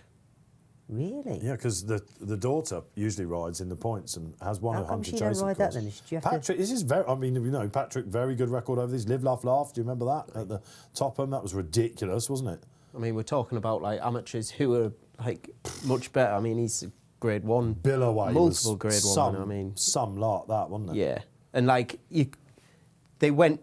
It was a classic. They went a bit too soon, didn't they? I mean, you could probably mark up Wing Leader on that run just because they did what they always do. I think Patrick a little bit more experience in that situation, just held on and waited, and then I thought he'd given him a little bit too much to do still, but Still it don't was know how he got there. yeah, it was pretty incredible, really. And again, no problems with him over these fences. Stand up and fight, Barry. There's a little bit of love for this in the chat as well. That's in the lucky 15, isn't it? Yeah, it is. It's in our lucky 15. We need that place at the very minimum. It was 44 at one stage on the exchange, still hovering around the 38 mark. So not a massive amount of money for it. Finished second in a 3 runners ladies open in Nina and a point-to-point just after Cheltenham there a couple of Sundays back. And, should leave it spot on for this. And there's plenty to find. He's no world beater. But an interesting horse and one that I thought could run well for Anya O'Connor, who's a very, very good amateur jockey. Interesting that the top Irish amateurs, no one thought that they couldn't get a ride in this race, would you believe? The likes of Rob James, who we saw to such great effect last week. You have Derek O'Connor and Jamie Codd as well sitting at home in their hands. That's ridiculous. Surely there'd be... Yeah, it's interesting. Yeah, you'd have thought they might have been over for the sale as well. That's the other reason why Postie's up there. They've got there's a big sale going on, aren't there? And... yeah, no, I was surprised because Rob James, of course, a little bit in the paper about him. I think he's involved with a horse to sell. Of course, he said he thinks it's going to be very special. I mean, you're not going to say it's got 3 legs, are you? Yeah. This is a flying machine. You're going to say this is going to win a seller somewhere, are you? Which you never know when you're buying them, do you? But British Pointing is well and truly alive. But the thing is, them lads, if they're not riding for people they normally ride for, right, a lot of these trainers, that they use their own jockeys, so it's... And I like that, a bit. They stick loyalty. It's brilliant. It's very rare nowadays. But unlike Sarah Bradstock, your old boss, who's gone for Patrick. Yeah, she's docked off the daughter. Yeah, I'll tell you what. There's some characters in here, Parky as well. LeBroy, who we always thought might be a national horse. Yeah. He had a good day when he won the National Hunt Chase, but he's not really done much since, has he? It was he a promised grueling the world, finish, that, wasn't it? Yeah, he's one of those very disappointing. Yeah. It was a mother and a father of a finish, that, and he was out on his shield, wasn't he? Do you remember? That was the one where everyone was they were walking, weren't they? And it emptied him, didn't it? It was never the same horse after that. No. And he has been called Monkeys Barry because people just, I don't know, he always, they thought they had him back the season after that. I remember he ran in the Scottish National, or the Edinburgh National, sorry, I should say. And they really fancied him that day, and he Ben Paulin's weren't quite right last year, and they have been running a lot better this year. He's moved, hasn't he? Yeah. He's built himself. Yards, He's built himself a golf course. He's some character, Ben Pauling, isn't he? He had a festival. His last 3 races, Dave, he's traded at 5-2 in running. He's got chinned. He's traded at 6-4 on in running, and 3s on in running and got chinned. So I think the monkey moniker is well and truly received. When you go back even further than that, he's been beaten at 11-10 in running. He's been beaten at 5-4, 6-4, 7-2, 9-4, 5-4, 7-4. God, laying him in running is a pension that no pension fund could ever match. Wealth warming. I think, as they say, everyone has his day, and he's definitely had his day. Yeah. And again, like I say, we are talking about a big day as well. So when you back, he's a pace angle here, though, isn't he? Yeah. He'll be one that will want to be up there nice and early to take the favourite on. Yeah. I think that's something as well that's worth discussing, the pace angle in this race, because, as I said earlier, I don't think the favourite's going to get everything his own way. Well, if he doesn't get it all his own way, then all of a sudden you will be watching a price differential big time, because again, that's what most people are basing their thesis on, if you like. He had a Betfair SP of 156 in the National, so there's no target on his back whatsoever last year. Yeah. He's the favourite here, so something's going to take him on you. And leading over 4.5 and leading over 2.5 is a completely different pace. Yeah, exactly. It's different, isn't it, Batch? But you know what?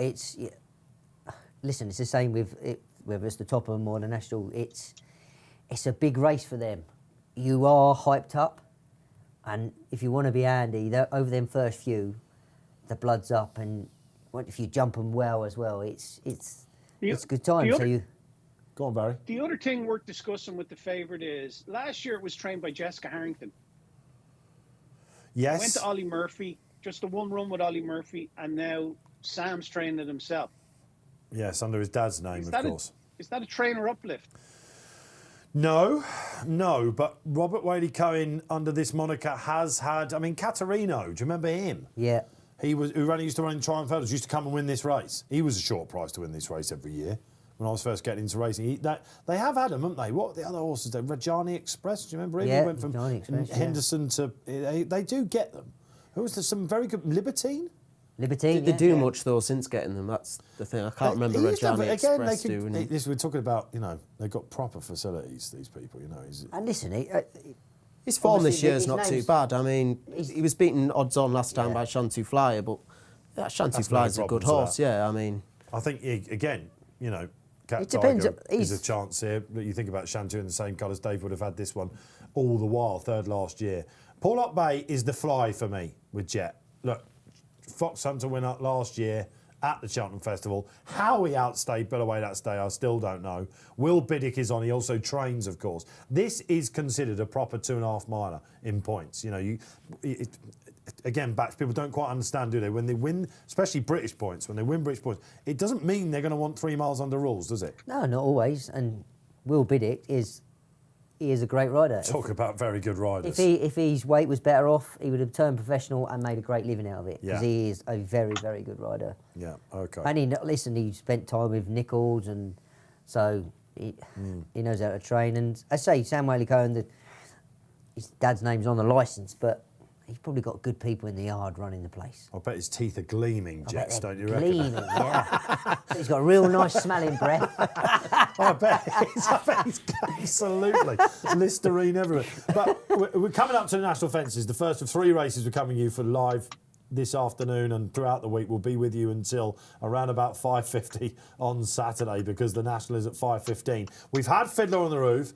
We've had Burrows Saint. That was 4th position for you. Batch will give you bronze medal now in this year's Grand National will be... Any second now. Last year's second, yes. £7 higher, did extremely well to get into the race for that firm. Yes, and I know seen Ted Walsh on numerous things, and he's very, very keen on him. So yeah, I think another good run from Any Second Now for me. I think a lot of people have him in the top 4. Have you got him in your top 4? I haven't. I can see the argument for it. He's a little bit short. I mean, he didn't win the race last year, did he? So, has he got a better chance this year? I think he's got a bigger weight. He's a year older. It was a good performance last time, don't get me wrong. I mean, to beat Ascaria 10, who himself is progressive, I mean, he's my number 3. Just think, again, similar kind of profile to Fiddler on the Roof, young, upcoming horse. You do often need a little bit of experience. He hasn't got a lot of experience, which would be the big concern, but it's got a serious engine, this horse, and I just sense we haven't... I think they've been training him for this. I just sense we haven't seen the best of him quite yet. And that form of Galvin last year the National Hunt Chase, is looking pretty... Snow Leopardess, who is vying for favouritism with him, was well beaten in that. Yeah, exactly. Adrian Heskin on board. I think he'll run a big race. Whether he can win is the experience that is the He's question only had mark 7 with runs him. over fences. Yeah. Again, Kevin Money trends section will knock him out on that. But you made a good point that this isn't the same race as it was a decade ago. You watched Tiger when he first won. Was it 2018, wasn't it?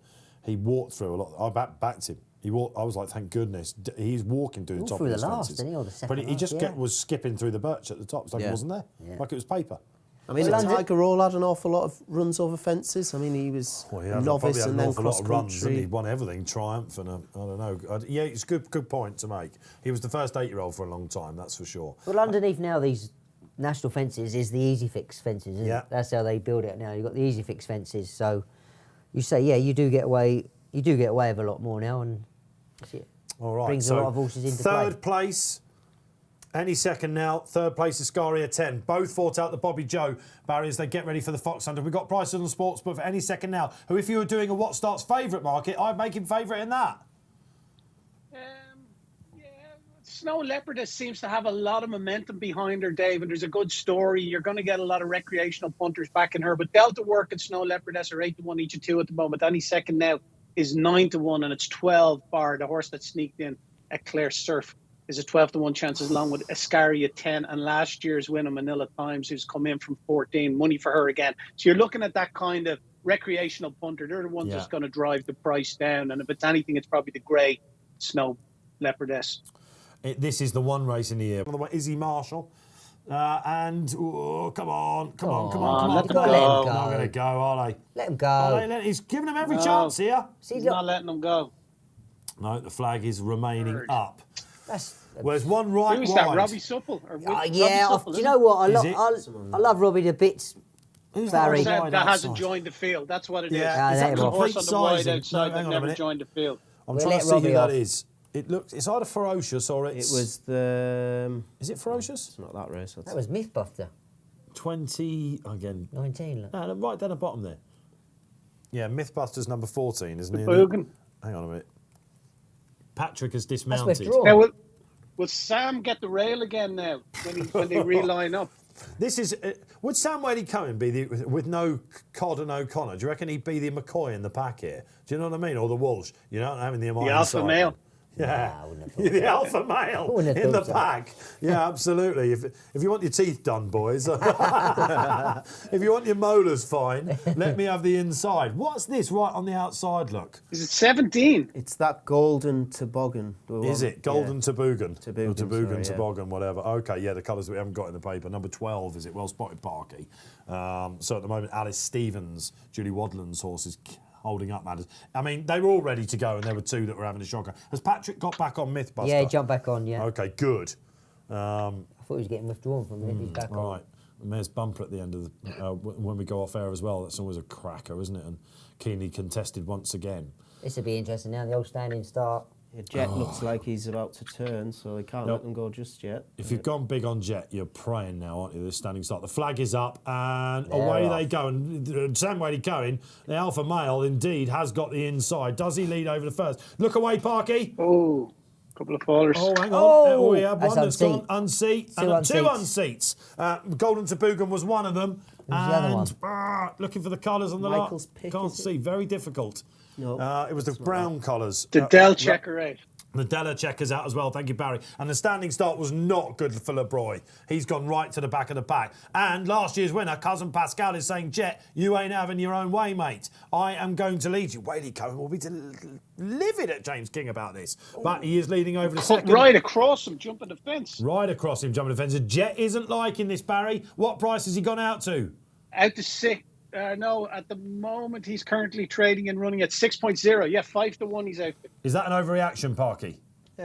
possibly. I mean, he's back on song now. I could see why he was. And he looked like he was struggling for a few strides, but jumped that well, and he's back where you'd want him to be. Thank you very much, then, Buggy. All right, I don't think Paul Ott Bay's going very well. He's got a little bit back as well. Maybe he didn't like the start. But again, if you've won a Fox Hunter at the Cheltenham Festival, you probably don't want to be that far back. Look at Activial. Posty will be just closing her eyes, hoping that the one that pays the bills comes back in safe and sound. That's for sure. Looking for stand up and fight. Got a nice position in the midfield for the lucky Midfield, yeah. 15. On the inside, Cat Tiger going well. Pont Avon for Batch on the inside as well. Right out wide, Gina Andrews and Late Night Pass, last year's second. Mythbuster just caught that one, but he's got a nice position in about 6th. Rikers Island, Hugh Edwards, he's there in about 7th as well. What's this in the blue colours looking down? Clondor Westy, another one for Alan Hill up there as well. Oh, one walk through that at the back. What was it? I need my spotters here. You know that Bartlett and all those boys have spotters. You could at least be, come on, man. Michael's pick, that was. one. Ah, well done. There's a future for you there, Batch.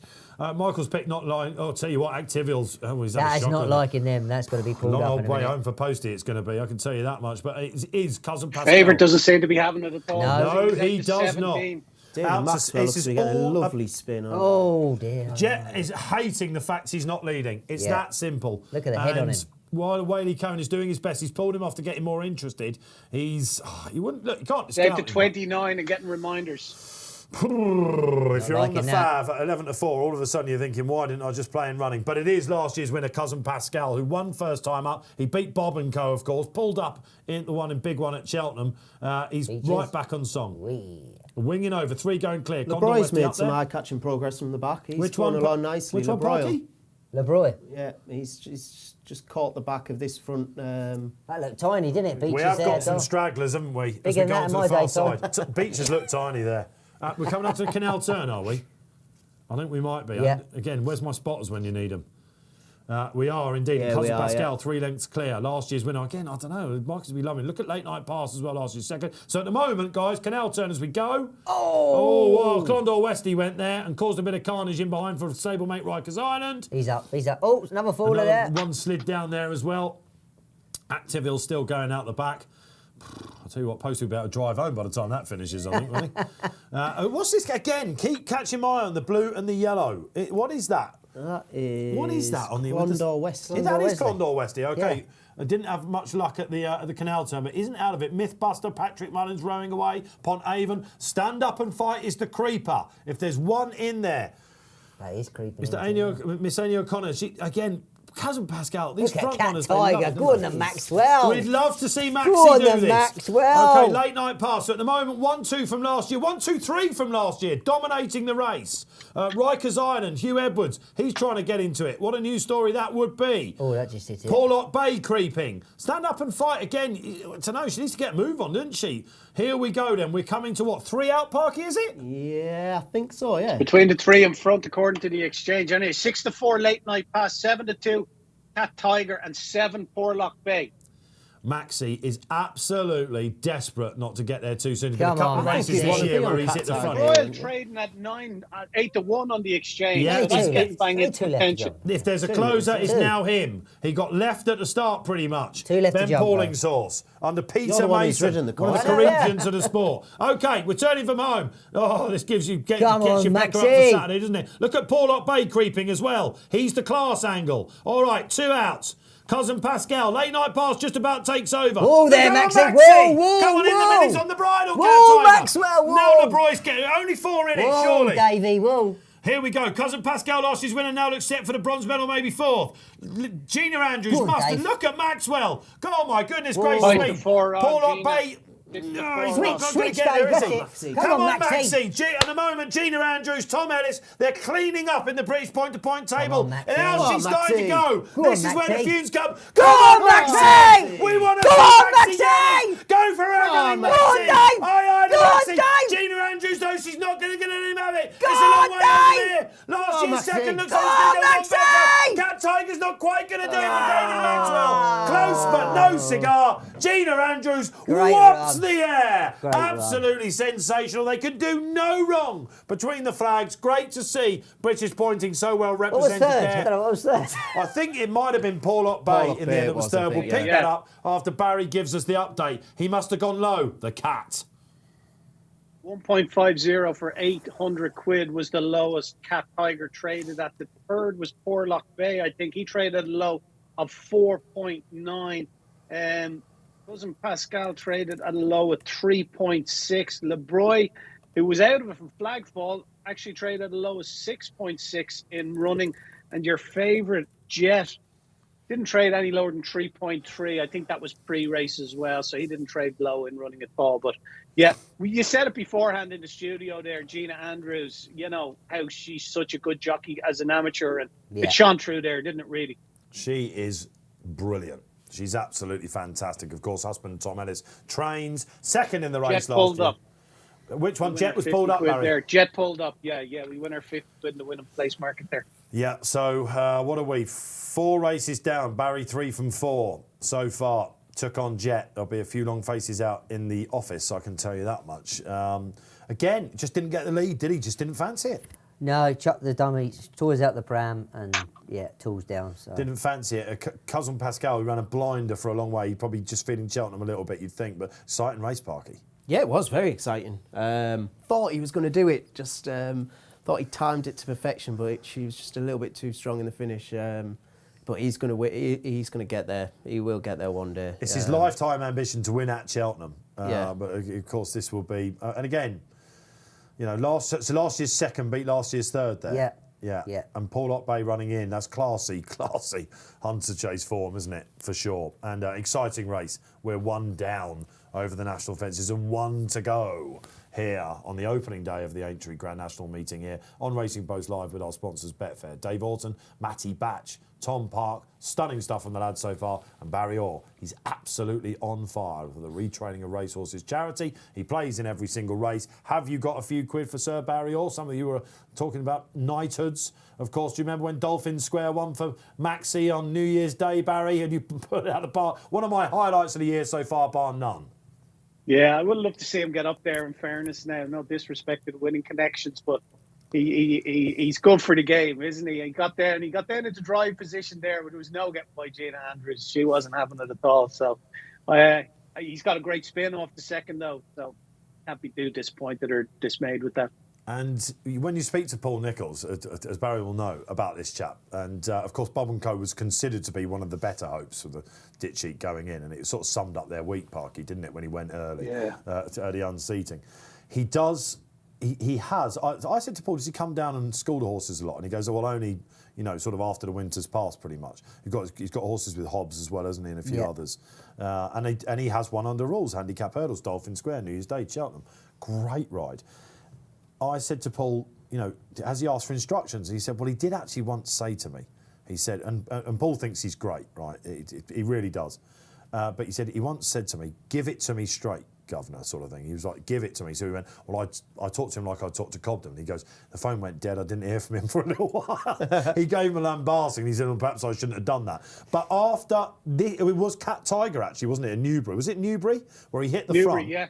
Newbury, yeah. And he got gubbed, as we call it, in Betfair land, as in went very, very short. How short did he go that day, Barry? Was it 1-0? It wasn't. What was it he hit? Something ridiculous. The Cat Tiger not winning Newbury. Was it? Which was the one he got beaten on? It was Doncaster, wasn't it? It was Donny, wasn't it? It was Donny, yeah. Too early on it. And that's when he went too early, right? Yeah. Get it right, Dave Orton. Kaluki beat it in the nose. Yeah. There you go. And the vitriol that came his way was insane. Twitter was not a nice place to be that night.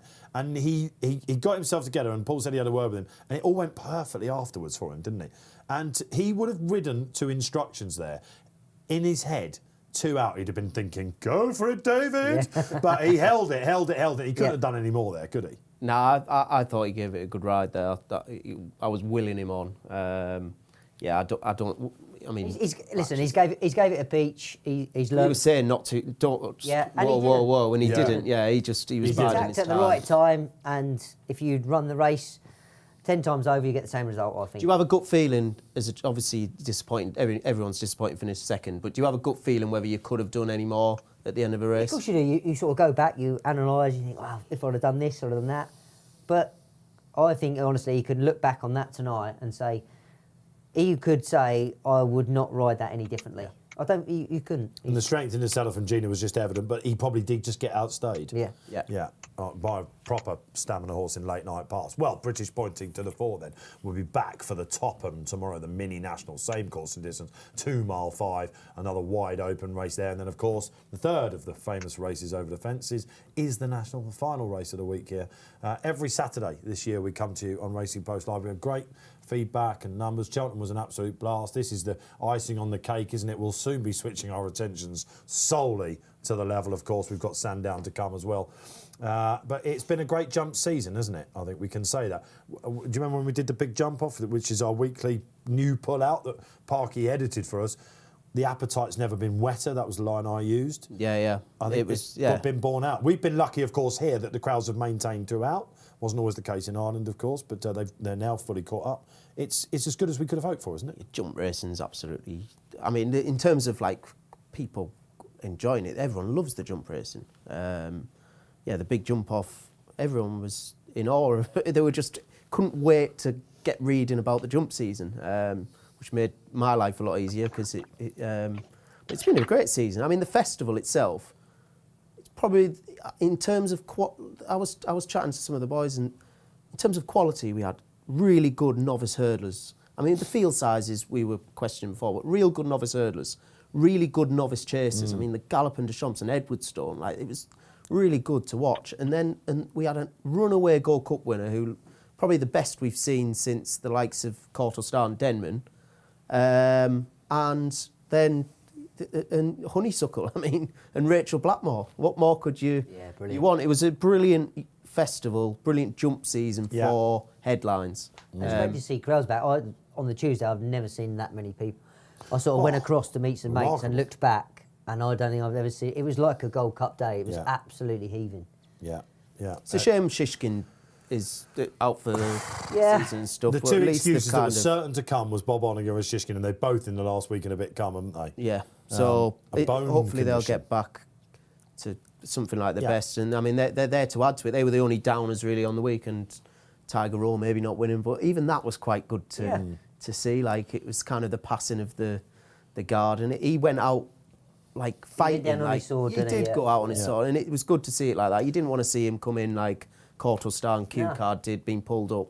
He came out fighting, almost gain more credit, I think, for that. And Cheltenham, obviously, form has come to the fore here. We were a bit worried with the quick turnaround, but we've seen it coming there, haven't we? So we're all happy so far. And the National is obviously the one race of the season.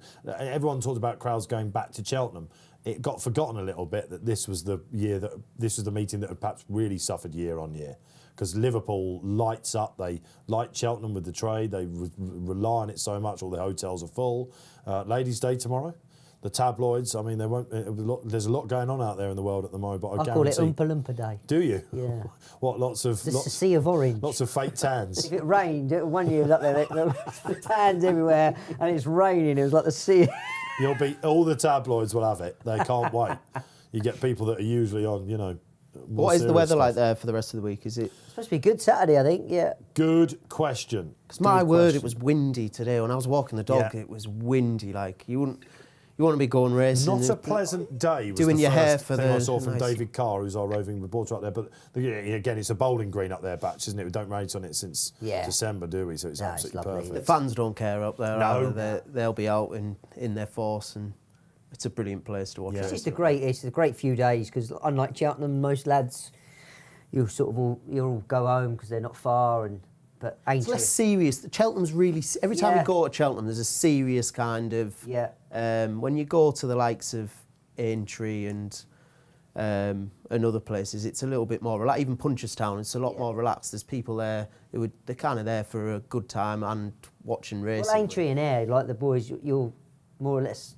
You're staying out, you're staying up there, so you wouldn't... Obviously, you wouldn't go mad, but you go out, you socialise. Yeah. You have a laugh, and whereas Cheltenham's it's a bit more serious. They all go home, but yeah, it's. I've always preferred Liverpool. I think. Well, a lot of people have said that this week. Talking of which, we've had the 4th position. We've had the bronze medal. We're going the top 4 from the chaps because they're not back for the rest of the week. Batch and Parky, and we've had the 2 of your top 4 so far. Silver medal position. Who's going to just come up short in this year's Manila national? Times for me. Blimey. Yeah, last year's winner. Obviously, had a fall and pull up, but can come back. I'd like to see come back and run another good race. And listen, it was great last year seeing Rachel win, and for her to come back and do a back-to-back, I just think that's... the form, it couldn't be in any worse form, could it? No, it isn't. But Henry does think he's got a right, I think. Yeah, and listen, he knows the horse better than anyone, and he's one of those trainers, I think if it wasn't in a good place, he wouldn't run it. So it's... All right. He got one huge rise, didn't he? £15. He's got £15 more in his back. I mean, I know he won easy, but he I know cruised Hunter got £15. It seemed a lot. I just think he's handicapped too. Well, look, any horse that's got that kind of form over the national fences, you have to respect they come back and yeah. they usually run a decent race. My second's actually Delta Work. The class angle. Broke everyone's heart beating Tiger Roll, apart from obviously loads of people who backed him into favouritism. Yes. Broke my heart, certainly. But he's just got that class to him. He did lose his way a little bit, but he's running in Grade 1s. You like to see... It was good to see him bounce back, and that kind of switch to that cross-country gives you the bug for these fences these days. You can kind of jump them that. Well, there are entry fences there. Yeah, and he has been susceptible to a jumping error here and there, which is a slight concern. He started to get tad quirky, I think. He has I don't mind that in this race. Because he goes to the cross country and it lights him up, right? Yeah. It does, yeah. I think it just them gives you that quirky energy. ones, it just makes seeing something different like that. It helps them and it makes them think about it. Someone said to me, they're not quirky; they're just really intelligent. So they're just thinking about things a little bit more. Yes, do you know what? That's a very good point. It does. They are intelligent. They look after number 1 first and foremost, and that's why they tend to get quirky with age. Yeah, because they're just starting to think about. Well, I like Delta Work. I just think he has got a big weight to carry, but he is definitely the class in the race. I mean, you look at the horses that are the likes of Manila Times and Any Second Now. I think he's a good bit better horse than them. And I think he will run well and possibly find one too good for him. Oh, we shall find that out after the final race then. So you got. So let's go through it again. 4th, Borough Saint. It's testing you. Third? Any second now. Second? Millennia Times. All right, okay. Parky? Fourth? Fiddler on the Roof. Scaria 10. Who did I just say? Delta Work. Delta Work. What price is Delta Work at the moment? Did you say current joint FAV? Barry on the sportsbook. Sorry, Dave? Did you say joint FAVs with Snow Leopard S Delta? Yeah, 8 each of 2. 8 each of 2. What about last year's winner, Manila Times? It was some show that last year, Barry, wasn't it? And we couldn't believe it when she took it out. Yeah, it was unbelievable. It was great to see. Just unfortunately, no one's there to witness it in the flesh. Well, most people weren't there to witness it in the flesh. But I don't think it diminished anything for Rachel or Henry de Bromhead either. But yeah, it's a big ask this time round to carry top weight in the Grand National. Into 11-1 though from 14, mind. It was 12-1 when we spoke about this race just a couple of minutes ago, and there's been more money for her. So you've got the Rachel factor with recreational punters who just have a bet once a year. You know, they're looking through a card. What about that Rachel Blackmore, the girl that won, the woman that won Sports Personality of the Year and won the Gold Cup on Aplatard? She resonates with punters, and naturally you're going to see money for her. Yes, absolutely. So I wouldn't be surprised if, you know, whether that's right or wrong, is that last year's winner coming back, bidding to be Tiger Roll, of course, back-to-back winner. There you go. First and foremost, Dave, she's a great jockey. No doubt. Phenomenal. She's just awesome. Yeah. I was advised to watch the RTE documentary on her. Yeah, someone said that to me, One of our senior producers earlier on, so I shall be doing that. So, yeah, we're going to be seeing a lot of her, and rightly so. We're lauding her, giving it the welly. Let us know who wins the National then. Keep them coming in, these socials. It's been great to have you with us this afternoon. One more race to go, and it is the Red Rum over 440. 6-1 the field, you can see. Frero Bamboo, third in the Grand Annual, Barry. Which way are you playing in the finale? Yeah, 7 Ferrero Bamboo, 7.8 Gunside Ridge has been the springer in the race before midnight, 9-2, 10-5 Shake 'em Up. Harry King Darjan is out to 12, having attracted support earlier on in the day. That's a little bit of a drifter. 14 Bold Enough, Gallic Coast 15.5. That's the one I like in a Gallic Coast. Travelled well, really well, actually. Traded at evens in running last day in Cheltenham, and a decent handicap won by Torn and Frayed with Galahad Quest was second that day. Currently off 137. That's the same mark he last won off in Musselburgh back in October last year. He ran in this last year off 136. He lost a shoe. He was an unconsidered 20-1 chance, but this is his second run after a wind up, and he's in first time cheek pieces. Now, he travelled so well in that race in Cheltenham and didn't get home. I think he's going to travel well here today. Now, whether he gets home or not is another thing. But what we're going to do, please, Tom, is we're going to have 50 quid win on Gallic Quest at 16.5. And then we're going to put in to lay it in running. And we're going to set the lay it in running at about 2-1. And we're going to look to take our 50 quid back out at 2-1. So we'll have a free bet. If we get matched in running, we'll have a free bet. If he goes on to win, happy days. It's like back in a 40 or 15-1 winner. And if we get matched and he goes on to lose, well, then it doesn't cost us any money. Right, you're testing my Betfair limits here. But so if I lay that's okay. this now, That's what we're here for. Yeah, you explain to me. What we're going to do is we're going to set do the win bet. Have the money on. Okay, and then what we're going to do is you go over to the pink box and select lay. Yeah, that's right. And then we're going to go down to, what price did we say? We're going to just type in there even money, so 2.0. Just 2, populate 2 into that box. Yeah. And then at the backer stake, we want to take 50 quid out of it. Yeah. Then what you need to do is select keep bet. So we're going to keep bet. If we didn't select keep bet, that would be taken down once the race goes in play. But because you select the keep bet function, it's live in play as well. So, and we hope, because I think this horse is a strong traveller, I think he'll trade short in running. So when I place this bet, it'll pop up with keep bet after that. Is that correct? Yeah, you'll see it there, keep bet. Grand. A bit of education for the final race. Select keep bet. Yeah. And that bet will go in play. There we go. There you go. Nicely done, Parky. Nicely done, Barry. All right, great stuff. So there you go. Champion jockey, Donald McKay makes you think about Bala Briggs, doesn't it? Yeah. And good to see Brian Hughes riding at a major festival. A lot of people have been talking about this week. Those of you that believe, and I'm firmly in the camp, that the best jockeys should be riding at the best festivals, let's hope he has a good spin. This is his first ride of the day, would you believe it? Yeah, but he's trying to ride 200 winners in the season. And listen, if you've gone to Cheltenham, that sort of knocks him back a bit, doesn't it? Unless you're going to Cheltenham with a realistic chance, then why? You don't want to be, for someone like him, why do you want to go there to make up numbers? It's not. Well, Gaelic Coast could run a biggie or show up for a long way in first time cheap pieces, says Barry. All right, let's get the tips for this then. Some right old characters in here. And we're hearing that, and someone did say in the chat, I saw this come up actually, the dentist has retired. Sam Whaley-Cohen, that's it. He's gone after his ride on Saturday. That'll be it, will it?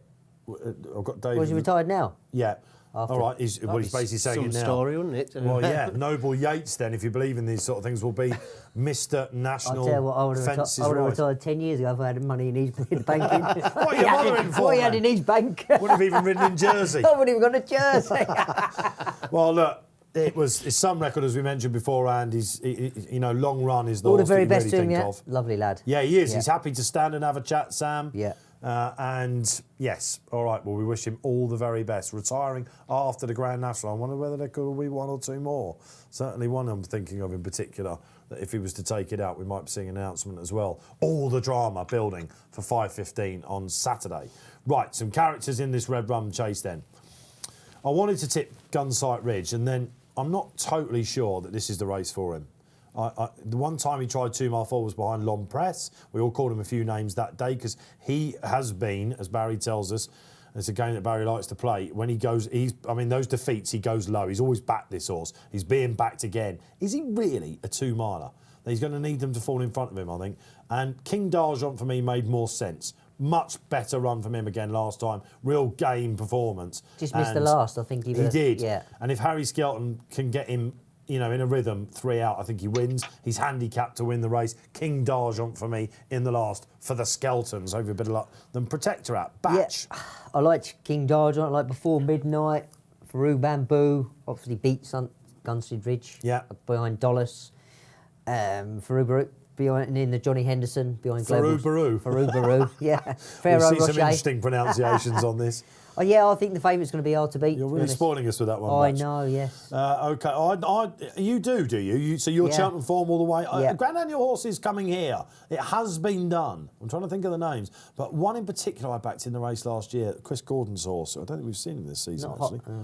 I'll get it. I'll find it. He just didn't manage to pull it off, and there was a longer break, so it put me off a little bit. Okay, Editor Jajit won the race, of course, last year, and the horse on the slopes finished 9th. He ran a blinder in the Grand Annual. Talking of the Grand Annual, Parky, there's your link for the winner of the last. Yeah, I just can't understand. When you see one that's at such a big price and you're thinking, what am I missing here?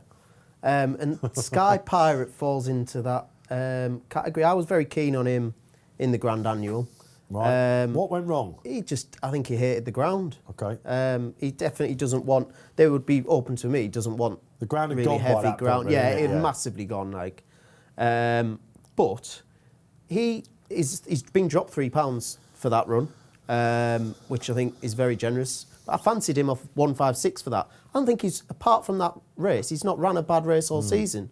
I mean, if you look at his RPRs, they're right up with the likes of Funambly, I can never say it, Savola. Funambly, yeah, I mean... Ferrero Bamboo. What is it about Venetia that she has these 161, unpronounceable 161, horses? 161, 156. They're like really good figures. He's running a 153 today. He's the class in the race. Yeah, I think he's... I just don't understand why he's 20-1. Well, you're not alone because Eden JS comes on. Welcome along for the the last race. It says can't desert Sky Pirate his big field handicaps and save on the last day as well. Adam Wedge, Evan Williams, very good form they're in at the moment, and he is a course and distance winner who's got the back class the last day. Last time out faller, pretty well back so far, isn't he? So good luck to you, Eden. And with Tom on the Pirate as well. He has been called some names as well over the years, hasn't he?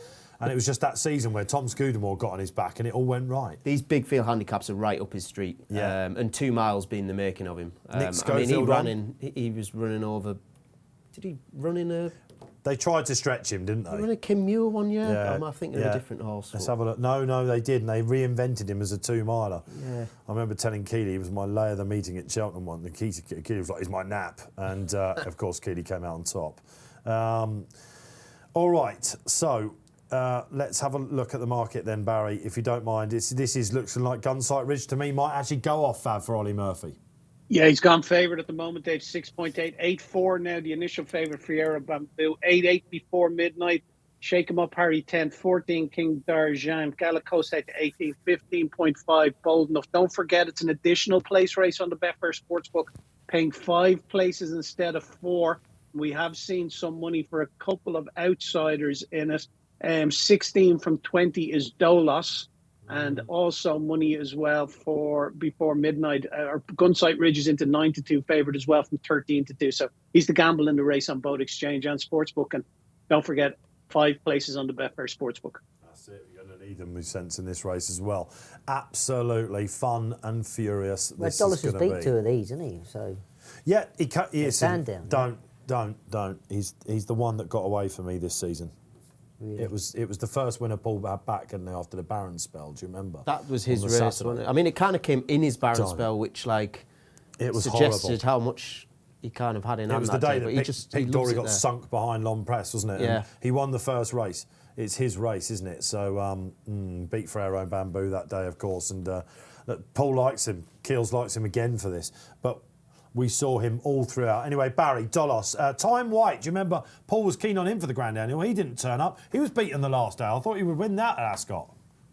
Yeah, I think they felt they might have gone to the well a little bit too soon. It was only 27th of March, wasn't it, in Ascot? Yeah. For Tyne White.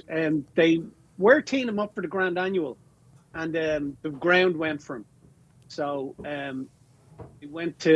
they went. I think the concern is here that they might be just backing him up a little bit quickly, but he was an even money chance behind Golden Boy. Yeah, all in all, it was a disappointing run, it has to be said. Okay, that's interesting. Yeah, and there are some characters in this. Just sticking with Paul Nicholls, Barry, I've got a couple of quotes coming in about Clandazobo. As you said, definitely goes to Punchestown now, and the blinkers stay on. It's quite interesting. Paul says, I wasn't too despondent at Newbury. I think they knew that maybe the blinkers might work. I'm delighted, as some of ours just haven't been running as I'd like them to since Christmas. I've been pulling my hair out, to be honest with you. So that is a big, big relief for Team Ditcheat down there. And again, all being well, he'll try and have another go at the King George next year. But Punchestown, where he won last year, one for the Brits, we call it. 3-1 for the Punchestown Gold Cup. We introduced him at. And would that be behind Aplutard? Well, Aplutard would be favoured if it goes for sure. Yeah, but I just haven't seen the rest of of that market. They haven't loaded it up in full yet. Okay, yeah. Well, I think that's fair enough. Of course, you'll have that one photo in it again. You would imagine so, unless he goes for the Bet365 Gold Cup, of course. It's a bit of a shake-up entry, that wasn't it? But that's one for the Trainers' Championship. Talking to the Trainers' Championship, of course, Nicky fought back, didn't he? Paul got. He got 140k as well. Yeah. Yeah. So it sort of levels you devils after day one, as we were going into it. What about some other characters here in the last then, as they're getting ready? Gunsight Ridge now being really well backed, we can see. Shake 'em Up Harry's quite interesting for Ben Pauling, 4th, LeBroy in the end. Big run from him. Keelan Woods, of course, who took out the first race. Yeah, great for Keelan. His first Grade 1 as well. So. Yeah, what's he got in the National? I know he's got 1 in the National. I'm going to have a look down. What's he got? Come on. Where are you? Oh, Lord de Menil, of course. 100-1 shot, Lord de Menil. Keelan Woods. Right, we're off and running in the last. God, they let him go that time. It wasn't like the Fox Hunter, not at all. They are steaming into the bend. And in the famous colours of Longhouse Poet on Saturday, Henry de Bromhead's Dancing on My Own for Shawmar Ryan flies over the first. Keeping him company is the seriously well-backed Gunsight Ridge. Once again, they're doing it. Barry's in running trade. Gallic Coast is up there. Fugitive is up there. At the back. Who's at the back? Yeah, it looks... Which one? Ferreira Bamboo, yeah. Oh, right. Ferreira Bamboo can't go the pace. Absolutely taken off his feet. My King Darjon's out there as well. There was money this morning as well for Henry de Bromhead's Bold Enough.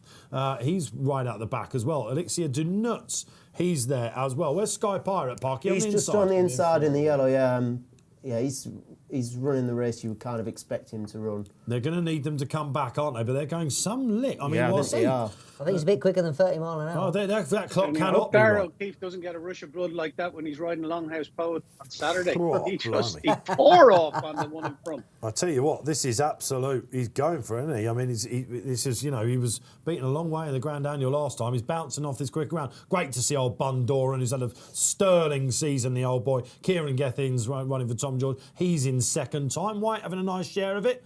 So they're beating Ascot, but they did fancy him. They're going again to the well before midnight. Lots of popular pickers on that one. He's in fifth at the moment as well. Looking down the last day, there was some social love for this. Gallic Coast, I don't think he's really facing the cheap pieces at the moment. He's on and off. Dolos got a lovely sit as well. Batch, if you had to be on one after 4 fences. Quite like the way before midnight's travelling. In a nice position, just off the pace and in a good position for me. Okay, Gallic Coast, it looks like he's about to fall off the cliff, Barry. Yeah, look, he could be resenting the cheek pieces. You wouldn't know what's wrong with him. He's not travelling at all today. He's out to 65 on the exchange. Your Ferrero Bamboo is out to 13.5. Gunsight Ridge, another drifter, 9.8. Yeah. Before midnight, that Mattie says is travelling well. He's into 5.7. He's your favourite in running now. Tyne White also trading shorter than its Betfair SP, is trading at 9, had a Betfair SP of 14. And also trading short in there.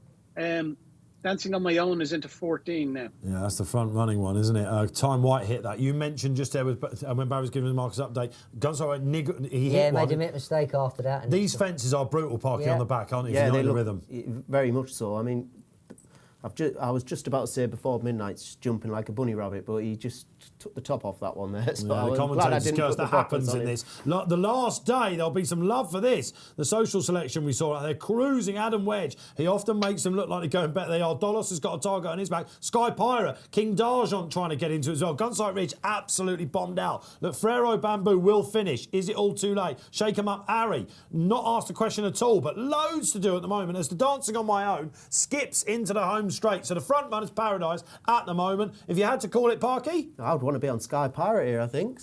I'm happy where I am. Yeah. We're all quite happy then. This is the kind of race that he wants as well. Something going hard from the front where he can pick up the pieces. This is... The closers are aplenty. Look at King D'Argent, switch to the inside. Harry Skelton. Okay, over we go. 3 out then. That was a part. That was Time White, wasn't it? That was Bryony Frost. Yeah, Bryony hits the deck then. Switch now, King D'Argent. But it looks like this is between the last day. The front running Irish handicapper's got them cold then. 2 out. The last day, the only closer at the moment. Sky Pirate trying his best. Wait, King D'Argent, no good. Fugitive, not going to smuggle it either. Dolos out on their feet. At the moment, this is going to be a make-all for Darrell O'Keefe. Longhouse Poet connections. Stop, isn't he? Sean Mulrine's horse. The last day's going for it. Of course, it's winner. He's going to take it up then at last. Look at Sky Pirate coming from out the clouds. It's too late. Pricks his ears, over he goes. This is going to be one for the Ruckers. Of course, you think, about Kappa Blue in the National all those years ago. And the last day has absolutely last to first readily will be the comment for this in the form book. A gallant run from the front running. Boy, went off like a lunatic, didn't he? Dance on My Own. Big run. Just got for third there. Shake 'em up, Harry, was that? I've got 4. There you were must be 4 4 places, weren't you, Barry? What's third? Shake 'em up, Harry. 4 places, Barry. 5. We were 5 places. Well, it doesn't matter. Calm down. What's third? Shake 'em up, Harry. It looked like Shake 'em Up Harry, who was given a lot to do. It's got to be said by Keenan Woods. He's absolutely flown, but he's looked like he's been caught between 2 mile and 2 mile 4. That was our last race, Barry. And when did they know about the last day? Yeah, well, when loomed up beside Dancing on My Own, who traded at a low of 1.60, so 6 to 4 on for 459 quid was the lowest that Dancing on My Own went to. Plenty of disappointments in behind. Ferrero Bamboo got no sort of ride, did it? It was dropped out, right out. It was outpaced early a lot. It was struggling a long way out. I don't. It's difficult when I think the first 2 have pulled well clear of the rest of the field anyway. Dancing on My Own. Valiant effort from the front by Darrell O'Keefe. That'll be one of his first siders around Aintree. And your winner's done it well at the finish, I suppose. The last day had a Betfair SP of 19.4. The second horse, bit more restraint. Barry might have won. Went quite quick, quite early. Yeah, you could make a case for that, I suppose. Yeah. Yeah, all right. So Obviously, that's what he was told to do, because he was told lead no he matter took what. half the 'cause he field wasn't out as giving well that to doing that, anybody. didn't he? I mean, Well, comfort zone would be the word you told use. to leave your brain in the weighing room and Just go. Is that what you've done on those horses? Just don't think Whenever, about yeah, it. whenever we went to Bradstocks, that's it. You just Point yeah. and go. Well, anyway, it was fast and furious. That is day one Not that on I've got RP much Live of done. a brain. I was going to say, hang on a minute. Well, let's hope your brain's on target, because we need we have got the top. We've got the fourth, the bronze, the silver from the chaps. This is going to be their last contribution, but we will remember you throughout the week, and we're going to ask you for a Masters double as well. But who wins the 2022 Grand National? Mattie Batch. Well, my number one is Tom's number two. Delta Work for me, from everything that he said about Delta Work. Simple as that. Simple as that. Gordon gets a fourth. Yeah. All right. Tom, number one. I'm going to throw a slight curveball here. I like Cloth Cap. He has been he's been a bit disappointing this year. He's not really finished out his races, but this looks like it's been the plan all year. He actually jumped well in the National last year. He just stopped very quickly. Now, you need to be forgiving, but I can see him having a lovely spin. He's off a similar mark. I think he's off the same mark. He's not in as good a form as he was last year, but he might just have peaked a little bit too soon. He did jump well, and he's a high gurgled, didn't class he? Do you winner. remember Patrick saying He's when a I got little bit of a upside him? tinker. I mean, he's not, but 25 to 1. I'm going to take a chance on him. I just think if he returns anything like that Hennessy run, Yeah. he's probably going to get his ground. And I just think that this has been a long time coming, and I can just see him running a big race. He ran well in the Hennessy earlier in the season. Should have He's his ground if the weather settles, and he's Yeah. got first-time tongue tie on to aid the breathing. Yeah, if you look at, he ran at Cheltenham first time out. He was an eye catcher there. He was beaten a long way in the Hennessy, but I think he was 6th in that. He's been rubbish on his last two starts, so you've got to put a line through them. But they might just be ticking him along for. He went off for this. 11 to 2 last year. Yeah, and you're getting 25 to 1. So What price is he on the sportsbook, Barry? Cloth Cap. Cloth Cap, right? Okay, give me a second there. Cloth Cap. Who was the other He trainer, was on Dave? everyone's lips last year, wasn't he? Who was the other trainer? Fred Rymel. Fred Rymel. It's all up there. As the graphics disappear, you can tell we're closing out. Barry, Cloth Cap, do we get a price on the... Cloth Cap, sorry, 25 to 1. 25 to 1. Barry, it's been a great day. You've been on fire, man. Retraining a racehorse is going to be absolutely delighted with you. Back for the same tomorrow. Not too many desperados, please. Same tomorrow, yeah. Quiet night. 250 quid we won today for retraining of racehorses. Well See done, you at Barry. Thanks, 2 Matty. PM See you again. tomorrow, Thanks, Barry. Tom. Thanks for doing that. Great stuff. All right, the big hitter will be back with us and point you in the way of profit tomorrow. Batch, happy days. Happy days, yeah. What wins the Masters? Schofler. Scotty Scheffler. Scotty Schofler and a Delta Work double. There you go. Parky. Scotty Scheffler. Yeah. Scotty Scheffler and Yeah. Cloth Cap double. Yeah. There you go. There we go. Guys, great work today. Thank you very Thank much. you. Enjoy the rest of the week. We'll see the guys back on the panel very shortly, no doubt, as we switch our attentions to flat. We've still got 2 more days to go. Great work from the guys in the gallery. Great work from you for watching as well. From myself, Dave Orton, 2 PM, Friday. Don't miss out.